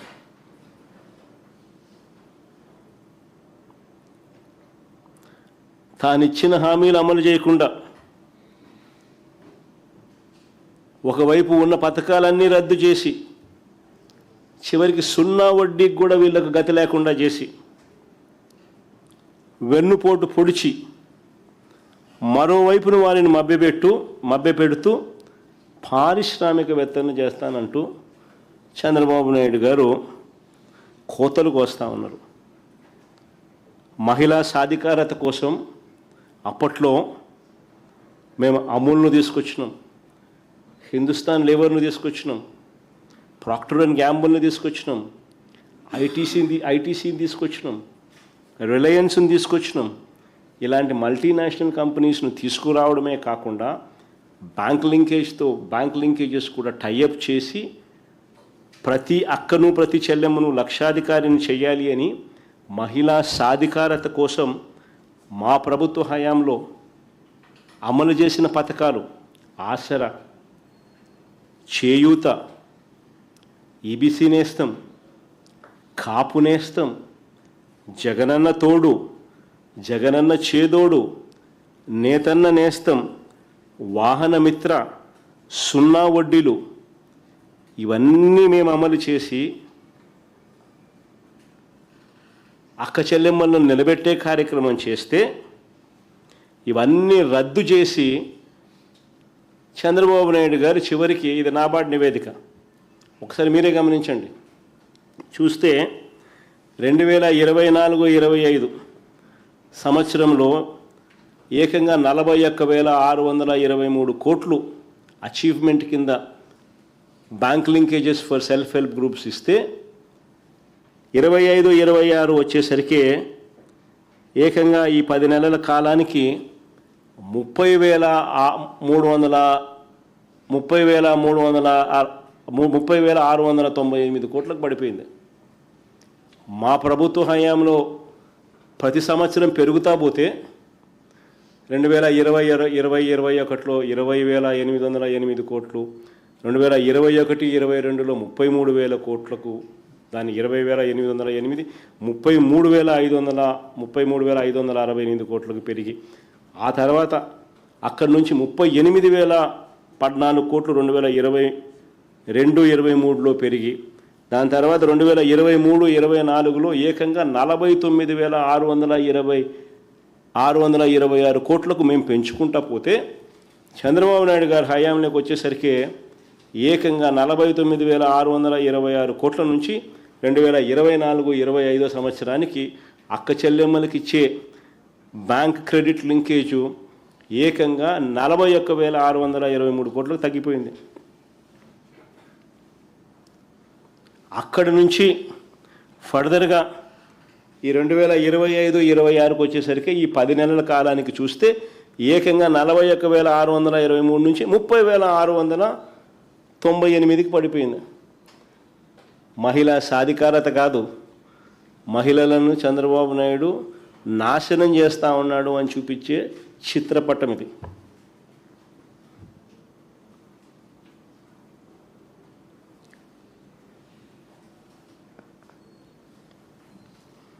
మళ్ళీ ఇప్పుడు వారిని మోసం చేస్తూ పారిశ్రామికవేత్తలు చేస్తాడంట. ఎంత మోసం చేస్తున్నాడు ఈ మనిషి, ఇంత అన్యాయం చేస్తూ ఉన్నాడు.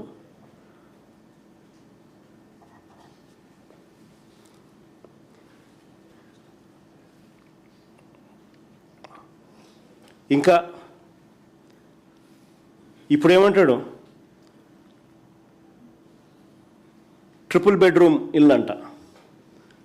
స్వామి, ట్రిపుల్ బెడ్రూమ్ ఇళ్ళ కథ దేవుడు ఎరుగు స్వామి. మా హయాంలో మేము శాంక్షన్ చేయించిన ఇల్లు పూర్తి చేసేదానికోసం ఆ డబ్బులు ఇవ్వండి స్వామి, ఇవ్వాల్సినవి అని చెప్పి మేము అడిగితే వాటి గురించి మాట్లాడు. కానీ ఏకంగా ట్రిపుల్ బెడ్రూమ్ ఇల్లు ఇస్తానంటూ చంద్రబాబు నాయుడు మరొక దొంగ మాటలు మాట్లాడుతున్నాడు. ఈ 2 ఏళ్లలో నేను అడుగుతా ఉన్నా, ఈ 2 ఏళ్లలో కొత్తగా చంద్రబాబు నాయుడు గారు ఒక్క అక్క చెల్లెమ్మలకు కనీసం 1 గజం స్థలమైనా ఇచ్చినాడా? 1 ఇంటి పట్టా ఇవ్వలేదు. కొత్తగా 1 ఇంటిని కూడా శాంక్షన్ చేయించలే. మా హయాంలో మేము 31 లక్షల ఇళ్ల పట్టాలు ఇచ్చి అందులో 21 లక్షల ఇళ్ళ శాంక్షన్ ఇళ్ళ మంజూరు చేయించి శాంక్షన్ చేయించి లక్షల పైచిలకు ఇళ్లను కూడా పూర్తి చేస్తాం. మిగిలిన ఇల్లు వివిధ దశల్లో కడతా ఉన్నారు, వివిధ దశల్లో ఉన్నాయి. ఆ వివిధ దశల్లో ఉన్న ఆ ఇళ్లను పూర్తి చేయడం కోసం ఇవ్వాల్సిన డబ్బులు కూడా ఈ మనిషి ఇవ్వడంలో డైవర్ట్ చేసినాడు.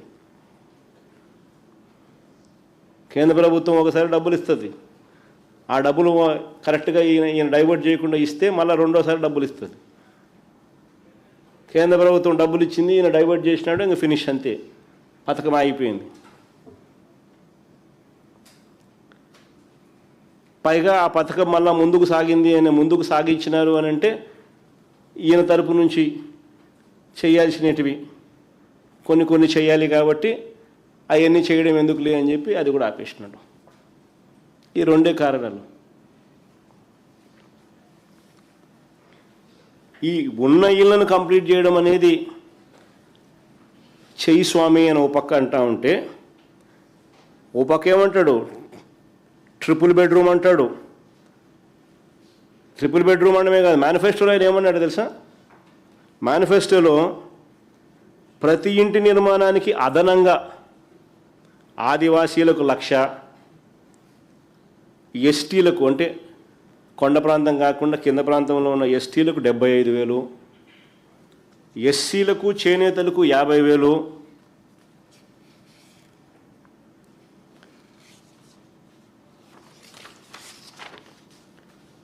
చొప్పున ఇస్తామన్నాడు. 2 ఏళ్లలో ఒక్కరికైనా 1 పైసా అయినా ఇచ్చినట. అదనంగా ఇస్తానని చెప్పిన ఈ వ్యక్తి కనీసం 2 ఏళ్లలో ఒక్కరికైనా ఒక్క పైసా ఇవ్వలేదు. దీని మీద గట్టిగా అడిగితే 16 రోజులు అసెంబ్లీ సమావేశాల తర్వాత కూడా ఈ పెద్ద మనిషి నోట్లో నుంచి ఒక్క మాట రాల. స్కూళ్ళు, హాస్పిటళ్లలో నాడు నేడు పనులు ఆగిపోయినాయి. అయ్యా, నాడు నేడు పనులు ఆగిపోయినాయి అని గట్టిగా ప్రశ్నిస్తూ అడిగాం.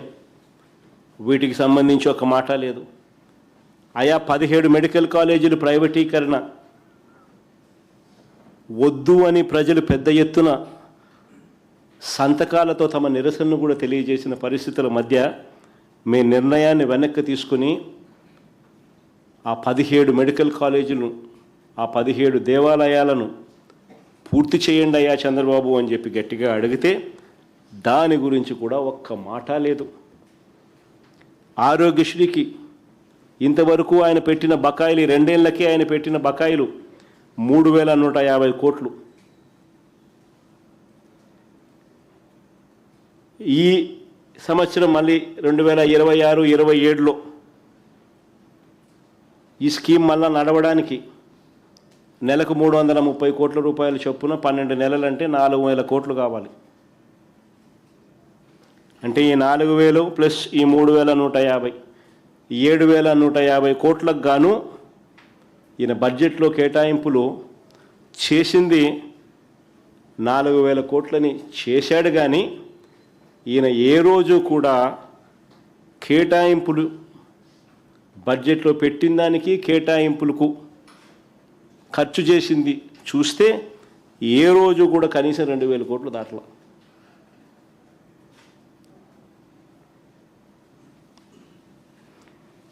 అయ్యా చంద్రబాబు గారు 7,150 కోట్లు కావాలి, వీటికి సంబంధించి డబ్బులు ఎప్పుడు ఇస్తున్నావు? 3,150 కోట్ల రూపాయలు బకాయిలే ఉన్నాయి. ఈ సంవత్సరం స్కీమ్ నడవడానికి మరో 4,000 కోట్లు కావాలి. నెట్వర్క్ హాస్పిటల్స్లో టోటల్గా స్ట్రైక్ చేస్తూ ఉన్నారు. అగ్రిమెంట్లు చేయబోము అని చెప్పి ఏకంగా నెట్వర్క్ హాస్పిటల్ నోటీస్ ఇస్తూ ఉన్నారు అని చంద్రబాబు నాయుడు గట్టిగా నిలదీస్తూ అడిగినా కూడా ఈయన నోట్లో నుంచి ఒక్క మాట రాదు.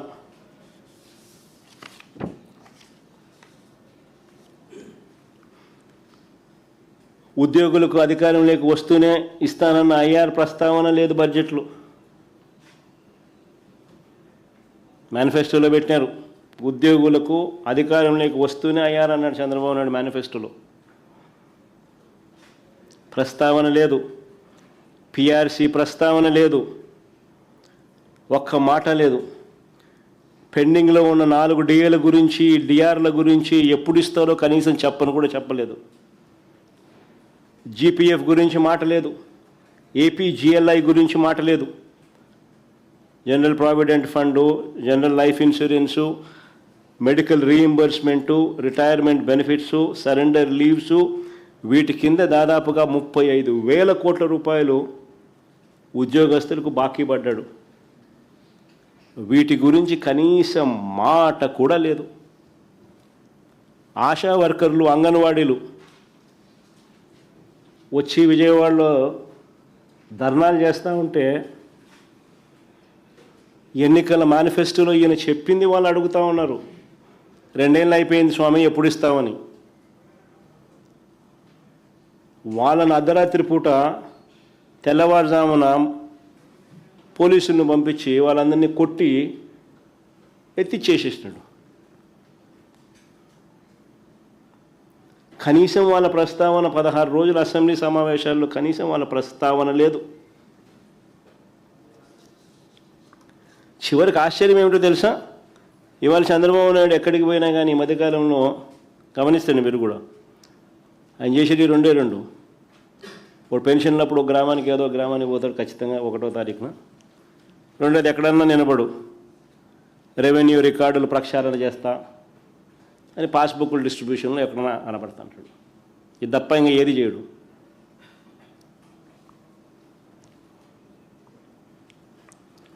నేను అడుగుతా ఉన్నా, అయ్యా చంద్రబాబు నాయుడు, ఇవాళ చంద్రబాబు నాయుడు ఎక్కడికి వెళ్ళినా రెవెన్యూ రికార్డులు ప్రక్షాళన చేస్తా, ఎక్కడికక్కడ సర్వే చేయిస్తా, ఎక్కడ లేని టెక్నాలజీ వాడుతున్నా, క్యూఆర్ కోడ్ పట్టాదారు పాస్ పుస్తకాలు ఇస్తున్నా, ప్రతి ల్యాండ్ పార్సిల్కు జియో కోఆర్డినేట్స్తో హద్దులు చూపిస్తున్నా అని చంద్రబాబు నాయుడు క్రెడిట్ చోరీ చేసే కార్యక్రమం చేస్తూ ఉన్నాడు. అసలు ఇవన్నీ ఎవరి హయాంలో వచ్చాయి? సో సుదీర్ఘంగా దీని గురించి కూడా చెప్పినా నేను, అలా చెప్తా ఉన్నా. అసలు ఇవన్నీ ఎవరి హయాంలో వచ్చాయి? ఈ సర్వేయర్ల వ్యవస్థ అయినా, ప్రతి గ్రామంలో ఈ సర్వేయర్ల వ్యవస్థ అయినా, ఈ సచివాలయాల వ్యవస్థ అయినా ఎవరి వల్ల వచ్చింది? అసలు ఈ సర్వే ఎక్విప్మెంట్ ఎవరి హయాంలో వచ్చింది? అసలు ఈ కోర్ స్టేషన్స్ ఎవరి హయాంలో వచ్చినాయి? అసలు ఈ రోవర్స్ ఎవరి హయాంలో వచ్చినాయి? అసలు ఈ విమానాలు, ఈ హెలికాప్టర్లు సర్వేలు చేస్తూ ఎవరి హయాంలో తిరిగాయి? అసలు ఈ ఓఆర్ఐ రికార్డులు ఎవరి హయాంలో వచ్చినాయి? చివరికి సర్వే చేయడానికి అవసరమయ్యే కోట్ల రాళ్ళు కూడా ఎవరి హయాంలో వచ్చాయి?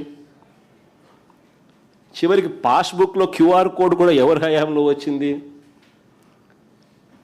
చివరికి భూములకు జియో ట్యాగింగ్ హద్దులు ఎవరి హయాంలో వచ్చినాయి? ఇవన్నీ వచ్చిన వాళ్లకు క్రెడిట్ ఇవ్వాల్సింది పోయి, సరే ఆ వైఎస్ఆర్సీపీ ప్రభుత్వం జగన్మోహన్ రెడ్డికి సరే నాకు క్రెడిట్ ఇవ్వడం చంద్రబాబు నాయుడికి ఇష్టంలా, క్రెడిట్ చోరీ ఎలాగూ చేస్తాడు, ఇది నైజం అని అనుకుంటే పోతే పోయిందిలే అబ్బా. కనీసం ఆ ఉద్యోగస్తులన్నా, ఆ సచివాలయాలలో ఆ 15,000 మంది సర్వేయర్లు లేకపోతే, ఆ సచివాలయాలలో ఆ డిజిటల్ అసిస్టెంట్లు లేకపోతే, ఆ సచివాలయాలలో ఈ విలేజ్ రెవెన్యూ అసిస్టెంట్లు లేకపోతే అసలు ఎట్లా చేస్తారండి? ఎట్టవుతుందండి? కనీసం వాళ్ళకు కూడా ఏ రోజు థ్యాంక్ యూ చెప్పాల. థ్యాంక్ యూ చెప్పకపోగా వాళ్ళ మీద హెరాస్మెంట్. సచివాలయ ఉద్యోగులు దాదాపుగా 50-60 మంది చచ్చిపోయినారు, ఆత్మహత్యలు చేసుకున్నారు. కనీసం సానుభూతి లేదు వాళ్ళ మీద. సర్వేయర్లనైతే సస్పెన్షను, హెరాస్మెంటు. ఒక థ్యాంక్ యూ చెప్పాల్సిన చోట, ఒక థ్యాంక్ యూ చెప్పి చిక్కటి చిరునవ్వుతో వాళ్ళతో పనులు చేయించుకోవాల్సిన చోట చిక్కటి చిరునవ్వు లేదు, థ్యాంక్ యూ లేదు, హెరాస్మెంటు, ఆత్మహత్యలు. ఇవి ఈరోజు ఎంప్లాయీస్ పరిస్థితి.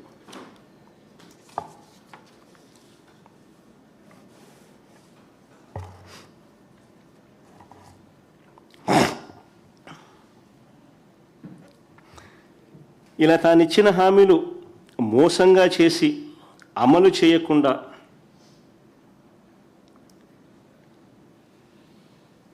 ఉన్న అన్ని పథకాలను రద్దు చేసి, ఒకవైపున తాను ఇచ్చిన హామీలన్నీ అమలు చేయకుండా మోసం చేశాడు, మరోవైపున తాను ఇచ్చిన పథకాలన్నీ రద్దు చేసినాడు, మా ప్రభుత్వంలో ఉన్న పథకాలన్నీ రద్దు చేసినాడు. మరోవైపున స్కూల్సు, హాస్పిటల్సు, వ్యవసాయము అన్నీ కూడా విధ్వంసానికి లోనైనాయి.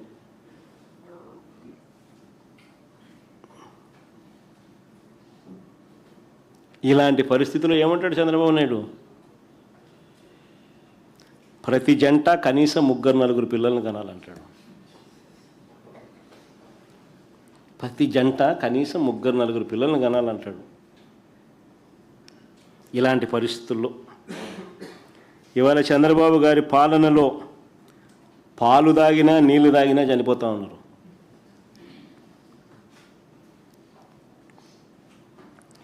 స్కూళ్ళల్లో, హాస్టళ్ళల్లో నాణ్యమైన భోజనం కూడా పెట్టలేకపోతూ ఉన్నాడు. గోరుముద్ద గాలికి ఎగిరిపోయింది. పరిశుభ్రమైన తాగునీరు, కలుషిత ఆహారం వల్ల పిల్లలు చనిపోతూ ఉన్న పరిస్థితులు చూస్తూ ఉన్నాం.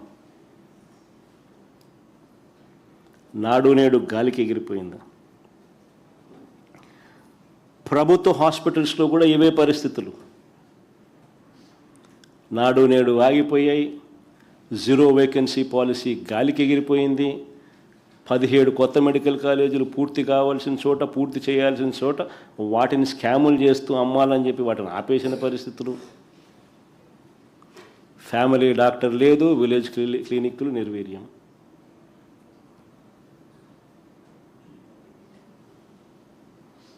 హాస్పిటల్లో WHO GMP కేటగిరీస్కి సంబంధించిన మందులు గత దేవుడు ఎరుగు, మామూలు మందులు కూడా దిక్కులేని పరిస్థితుల్లో హాస్పిటల్స్ తయారైపోయినాయి.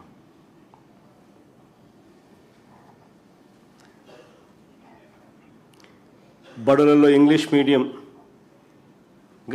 గవర్నమెంట్ బడులలో ఇంగ్లీష్ మీడియం గాలికి ఎగిరిపోయింది. నాడు నేడు పనులు ఆగిపోయాయి. ట్యాబులు 8వ తరగతి పిల్లలకు ట్యాబులు ఇచ్చేది ఆపేసినారు. గోరుముద్ద కూడా అన్యాయం చేసినారు. చదువులు ఇంత దారుణంగా ఉన్నాయి కాబట్టి అసలు గవర్నమెంట్ స్కూళ్ళల్లో చేరే ఎన్రోల్మెంటు GER రేషియో మా ప్రభుత్వ హయాంతో పోలిస్తే 2023-24తో పోలిస్తే గవర్నమెంట్ స్కూల్లో చేరిన సంఖ్య దాదాపుగా 43 లక్షల government and government plus government aided schools, ఈ 2 కేటగిరీస్లో దాదాపుగా 43 లక్షలు దగ్గర ఉంటే ఆ టేబుల్ కూడా సరిపోయి ఉందమ్మా. 43 లక్షల మంది ఉంటే ఏకంగా చంద్రబాబు నాయుడు గారి హయాంలోకి వచ్చేసరికి అది ఏకంగా 33 లక్షలు తగ్గిపోయింది. 10 లక్షల మంది స్టూడెంట్స్ గవర్నమెంట్ బడులలో నుంచి దాదాపుగా విత్డ్రా అయినారు.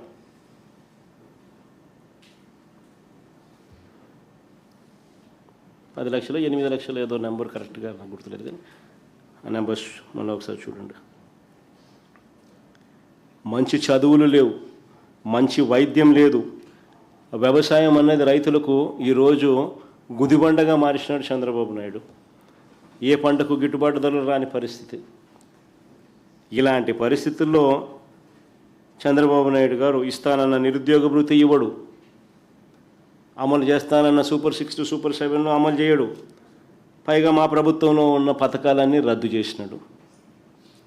ప్రజల జీవన ప్రమాణాలను కనీసం పెంచకుండా, పట్టించుకోకుండా, మహిళలకు తానిచ్చిన హామీలు అమలుకు దిక్కులేని పరిస్థితిలో ఈరోజు రాష్ట్రం ఉంటే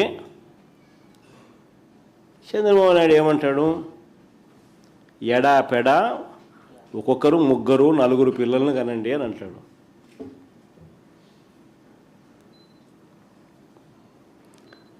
స్వామి, ఖండం కథ దేవుడు ఎరుగు స్వామి. చంద్రన్న పెళ్లి కానీ మేనిఫెస్టోలో పెట్టినావు. ప్రతి జంటకు పెళ్ళి అయితేనే ₹1,00,000 ఇస్తానన్నావు. ఇంతవరకు ఒక్కరికి ఇలా. అది ఎప్పుడు ఇస్తావు స్వామి అని అడిగినాం. ఇంతవరకు ఇలా దాని గురించి మాట్లాడు. కానీ 3వ బిడ్డ కంటే మాత్రం డబ్బులు ఇస్తాడంట. ఎన్నికల్లో మేనిఫెస్టోలో చెప్పిన చంద్రన్న పెళ్లి కానుకకు దిక్కులేదు. ఇప్పుడు 3వ బిడ్డ కంటే డబ్బులు ఇస్తానని చెప్పి ఇప్పుడు చెప్తున్నాను కొత్తగా.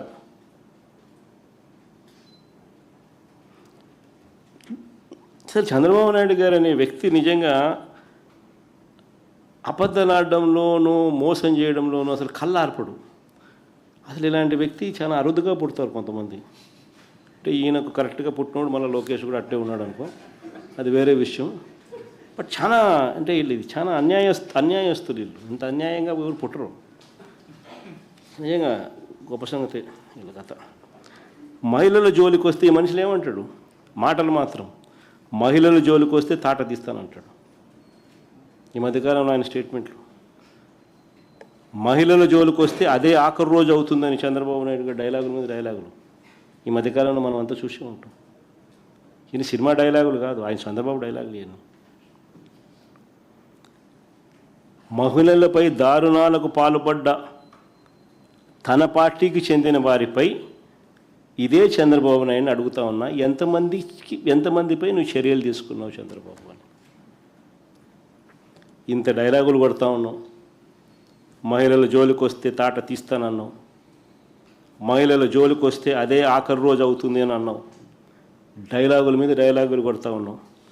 మరి చంద్రబాబు నాయుడు గారు నిన్నే అడుగుతా ఉన్నా, మహిళలపై దారుణాలకు పాల్పడ్డ మీ పార్టీకి చెందిన వారిపై ఎంతమంది మీద నువ్వు చర్యలు తీసుకున్నావు? Railway Koduru Janasena MLA, railway Koduru Janasena MLA Arava Sridhar తనపై అత్యాచారం చేశారని, ఆపై మోసం చేశారని బాధితురాలు నేరుగా ముఖ్యమంత్రికి, పోలీసులకు స్వయంగా ఫిర్యాదు చేసింది. చంద్రబాబు ఏం చర్యలు తీసుకున్నావు అని అడుగుతా ఉన్నా.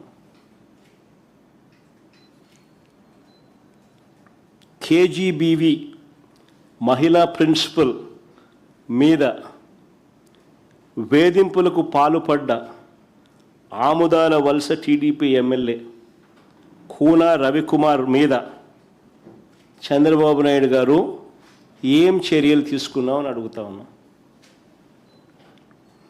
మహిళలతో అశ్లీలంగా వీడియో కాల్స్ చేసిన గుంటూరు ఈస్ట్ ఎమ్మెల్యే నసీర్ అహ్మద్ మీద అయ్యా చంద్రబాబు గారు ఏం చర్యలు తీసుకున్నామని అడుగుతా ఉన్నా. టీడీపీకి చెందిన సత్యవేడు ఎమ్మెల్యే కోనేటి ఆదిమూలం ఒక మహిళ మీద దారుణమైన లైంగిక దాడికి పాల్పడితే ఈ చంద్రబాబు గారు ఏం చర్యలు తీసుకున్నారో అని అడుగుతా ఉన్నా. మహిళా ఉద్యోగి మీద లైంగిక వేధింపులకు పాల్పడ్డ మహిళా ఉద్యోగి మీద లైంగిక వేధింపులకు పాల్పడ్డ మంత్రి సంధ్యారాణి పిఏ, ఎమ్మెల్యేలు ఈ లీడర్ల కథ దేవుడు ఎరుగు, కనీసం పిఏల మీద కూడా యాక్షన్ తీసుకోలేకున్నాడు. వాళ్ళ పిఏ సంధ్యారాణి పిఏ మీద చంద్రబాబు నాయుడు గారు ఏం చర్యలు తీసుకున్నారని అడుగుతా ఉన్నా. పైగా బాధితురాల మీద కూడా తప్పుడు కేసు, ఉల్టా కేసు పెట్టినారు బాధితురాల మీదనే. అంతెందుకు ప్రస్తుత టీడీపీ చైర్మన్, ప్రస్తుత టీటీడీ చైర్మన్ ఒక మహిళను మోసం చేసి వీడియోతోనూ ఫోటోలతోనూ అడ్డంగా దొరికిపోయిన చంద్రబాబు ఏం చేశాడు అని అడుగుతా ఉన్నా. సరే, వాళ్ళంతా పొలిటీషియన్స్లే, వాళ్ళ జోలికి పోతే చంద్రబాబు నాయుడికి అని ఇబ్బందిలే అని ఏమైనా హెసిటేట్ చేస్తున్నాడేమో చంద్రబాబు అని అనుకుంటే, టీటీడీ చైర్మన్ ఒక మహిళను మోసం చేసి ఆమె వీడియో చూపుతూ ఫోటోలు చూపుతూ అడ్డంగా దొరికిపోయిన చంద్రబాబు ఏం చేశాడని అడుగుతా ఉన్నాడు. తనను మోసం చేశాడని, ఇలాంటి వారికి ఎలాంటి పదవులు ఇవ్వద్దని విచారణ చేసి తగు చర్యలు తీసుకోవాలని ఈ బాధితురాలు చంద్రబాబు నాయుడు గారికి గతంలోనే లేఖ రాసిందట. ఆ లేఖ కాపీ కూడా ఈ మధ్యకాలంలో బయటకు వచ్చింది. లేఖ రాయడమే కాకుండా దాని అక్నాలెడ్జ్మెంట్ కూడా మళ్ళా అక్నాలెడ్జ్మెంట్తో సహా లేఖ బయటకు వచ్చింది. అలాంటి చోట చంద్రబాబు నాయుడు గారు ఎంక్వైరీ చేసింది లేదు, ఇలాంటి వ్యక్తులకు ఉన్నత పదవులు ఇవ్వకూడదు అని ఆయన అడిగితే ఏకంగా టీటీడీ చైర్మన్ పదవి ఇచ్చినాడు.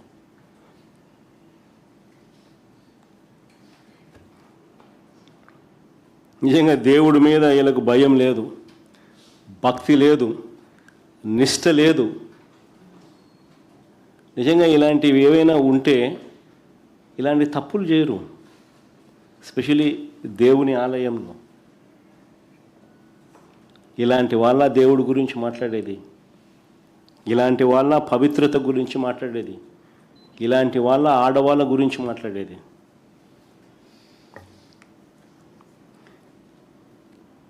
చివరికి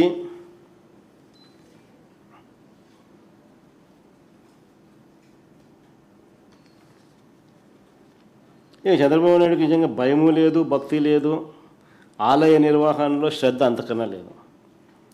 నిన్ననే కదిరిలో జరిగిన రథోత్సవంలో రథం కింద పడి 6 భక్తులు గాయపడ్డారు. పవిత్రమైన రథోత్సవం నిర్వహణలోనూ భక్తులకు రక్షణ కల్పించడంలో కూడా ప్రభుత్వం విఫలమైంది. వైకుంఠ ఏకాదశి సందర్భంలో తిరుమలలో 6 మరణించినారు. ఫస్ట్ టైం తిరుపతి హిస్టరీలో, తిరుమల తిరుపతి దేవస్థానం హిస్టరీలో ఇది ఫస్ట్ టైం. అది వైకుంఠ ఏకాదశి సందర్భంగా తిరుమలలో 6 మరణించినారు. సింహాచలంలో చందనోత్సవం సందర్భంలో 7 చనిపోయినారు గోడగూలి. పలాసలో తొక్కిసలాట జరిగి 9 మంది చనిపోయినారు చంద్రబాబు నాయుడు గారి హయాంలోనే. ఇన్ని వరుసగా ఇన్ని ఘటనలు జరుగుతూ ఉన్నా కూడా ప్రభుత్వం ఏం చర్యలు తీసుకుంది? దేవుణ్ణి అడ్డు పెట్టుకొని రాజకీయాలు చేయడం తప్ప వీరికి నిజంగా శ్రద్ధ ఎక్కడుంది? అసలు లేటెస్ట్ ఇది కదిరిది, నిన్న జరిగిన ఘటన. ఇన్ని జరుగుతూ ఉన్నా కూడా మళ్ళా చివరికి కదిరి ఘటన నిన్న.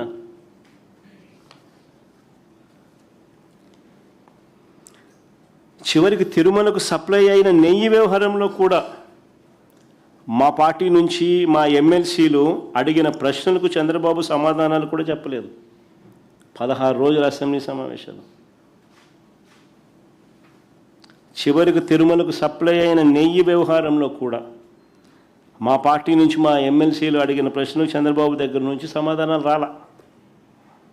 ఇందాపూర్ డైరీ హెరిటేజ్కు, చంద్రబాబు కంపెనీ హెరిటేజ్కు మధ్య సంబంధాల గురించి నిలదీశాం. చంద్రబాబు నాయుడు సమాధానం చెప్పలేదు. సంగం డైరీ, వైష్ణవి డైరీ, తిరుమలకు సప్లై అవుతున్న నెయ్యి టెండర్లలో డాక్యుమెంట్లు చూస్తే, నెయ్యి టెండర్ల డాక్యుమెంట్లు చూస్తే ఇప్పటి వరకు 200 కోట్ల స్కామ్ బయటపడుతుంది. ఉద్దేశపూర్వకంగానే ఒక ఏడాది కాలంలోనే కేజీ నెయ్యి 351 రూపాయల నుంచి 716 రూపాయలు తీసుకుపోయినారు ఒక సంవత్సరంలో. ఉద్దేశపూర్వకంగానే ఏడాది కాలంలోనే కేజీ నెయ్యి రేటు 351 నుంచి 716 రూపాయలకు పెంచుకుంటూ పోయారు. 2024 ఆగస్టు, గమనించండి ఆ టేబుల్లో. 2024 ఆగస్టులో 351 రూపాయకి తిరుమలకు సప్లై అయితే 2024 ఆగస్టులో 351 రూపాయకి తిరుమలకు సప్లై అయితే అక్టోబర్ 2025 నాటికి అంటే ఒక సంవత్సరంలోనే 716కు తీసుకొని పోయినారు. అంటే కేజీ నెయ్యి దాదాపు 365 రూపాయలు పెంచినారు. కేజీ నెయ్యి దాదాపుగా 365 రూపాయలు పెంచినారు కేవలం ఒక సంవత్సర కాలంలోనే. దీనికోసం ఒక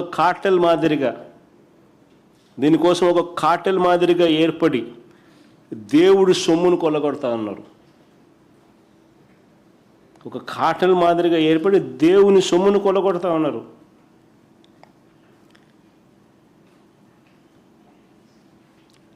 ఒక్కసారి ఈ స్కామ్ చూస్తే ప్రభుత్వం ఏర్పడిన తర్వాత 2024 ఆగస్టు వరకు తిరుమలకు సప్లై అయిన రేటు ధర 351. ఆ తర్వాత 2025 జనవరి 31కి ఈ రేటు అమాంతంగా 513కు పెరిగింది. 2025 జనవరి 31 నాటికి ఈ రేటు అమాంతంగా 513 రూపాయలకు చేరింది.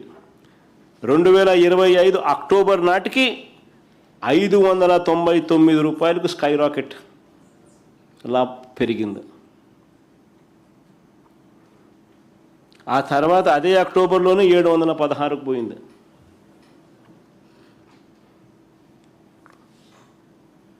గమనించమని అడుగుతామన్నా. ఇది బహుశా ప్రపంచ చరిత్రలో స్కాములలో అందులో కనీసం దేవుడు అంటే భయం లేదు, భక్తి లేదు. ఓ పక్క దుమారం రేపి మరో పక్క స్కాములు చేస్తూ ఉన్నారు.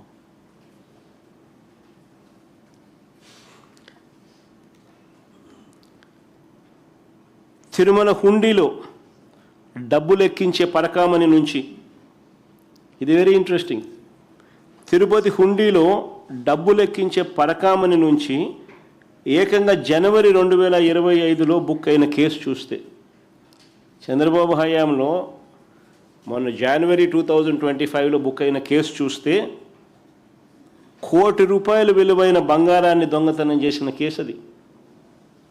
చంద్రబాబు నాయుడు గారి ప్రభుత్వంలో పరకామణి నుంచి, అంటే టీటీడీలో డబ్బులు లెక్కబెట్టే కార్యక్రమం నుంచి ఏకంగా జనవరి 2025లో చంద్రబాబు హయాంలోనే బుక్ అయిన కేసు. ₹1 కోటి విలువైన బంగారాన్ని దొంగతనం చేస్తే, చంద్రబాబు గారి హయాంలో ఘోరమైన ఈ తప్పు జరిగితే ఆ దొంగకు దగ్గరుండి బెయిల్ ఇప్పించినారు. ఆ దొంగకు దగ్గరుండి హషప్ చేసి బెయిల్ ఇప్పించినారు. మొత్తం కేసును నీరుగార్చే ప్రయత్నం చేశారు. మా హయాంలో 75,000 విలువ చేసే డాలర్ నోట్ల దొంగతనం జరిగితే, మా హయాంలో 75,000 విలువ చేసే డాలర్ నోట్ల దొంగతనం జరిగితే ఏకంగా 15 కోట్లు విలువైన ఆస్తులు టీటీడీ గుడికి రాయించినారు. దేవుని సొమ్ముతో ఎవరైనా చెలగాటం ఆడితే అది తప్పు, డిసిప్లిన్ ఉండాలి అని చెప్పి ఆ టైంలో టీటీడీ బోర్డు మా హయాంలో 75,000 విలువ చేసే డాలర్లు చోరీకి గురైతే ఏకంగా 15 కోట్ల విలువ చేసే ఆస్తులు టీటీడీ గుడికి రాయించిన పరిస్థితులు అప్పట్లో. కానీ ఇవాళ ₹1 కోటి విలువ చేసే బంగారం చోరీ చేస్తే పట్టుపడిన ఆ వ్యక్తికి బెయిల్ ఇచ్చి పంపిస్తూ ఉన్నారు. ఇంకా ఆశ్చర్యకరమైన విషయం చెప్పన్నా, ఇది బాగేనండి, ఇది నిజంగా అందరి కళ్ళు కూడా ఒకరవ అట్లా అంటాయి, ఆశ్చర్యం కలిగించే విషయం చెప్తా. ఈ ₹1 కోటి దోపిడీ టీటీడీ పరకామణిలో చంద్రబాబు హయాంలో జనవరి 2025లో జరిగితే, జనవరి 2025లో జరిగితే దానిని ఓవైపున దాచిపెట్టి బయటికి రాకుండా, మరోవైపున సెప్టెంబర్ 2025లో 2023లో జరిగిన, సెప్టెంబర్ 2025లో చంద్రబాబు నాయుడు 2023లో జరిగిన పరకామణి కేసు, ₹75,000 విలువ చేసే డాలర్ నోట్లు పట్టుబడి అక్కడ కూడా గుడికి మేలు జరుగుతూ 15 కోట్ల ఆస్తి టీటీడీకి రాయించిన దాన్ని తప్పుపడతాడు. జనవరి 2025 ఆయన హయాంలో జరిగింది దాచిపెట్టి, సెప్టెంబర్ 2025లో 2023లో జరిగిన 75,000కు సంబంధించిన డాలర్ నోట్ల దొంగతనం వ్యవహారం ఆ గుడికి మంచి జరిగిస్తూ చేసిన కార్యక్రమంలో పెద్ద ఎత్తున విషప్రచారం దుమారం చేసి ఈ 2025 జనవరిలో జరిగింది కప్పిపెడుతూ. ఇంకా ఆశ్చర్యం చెప్పన్నా, ఇంకా ఆశ్చర్యమేనండి, నెయ్యి వ్యవహారంలో కూడా అంతే.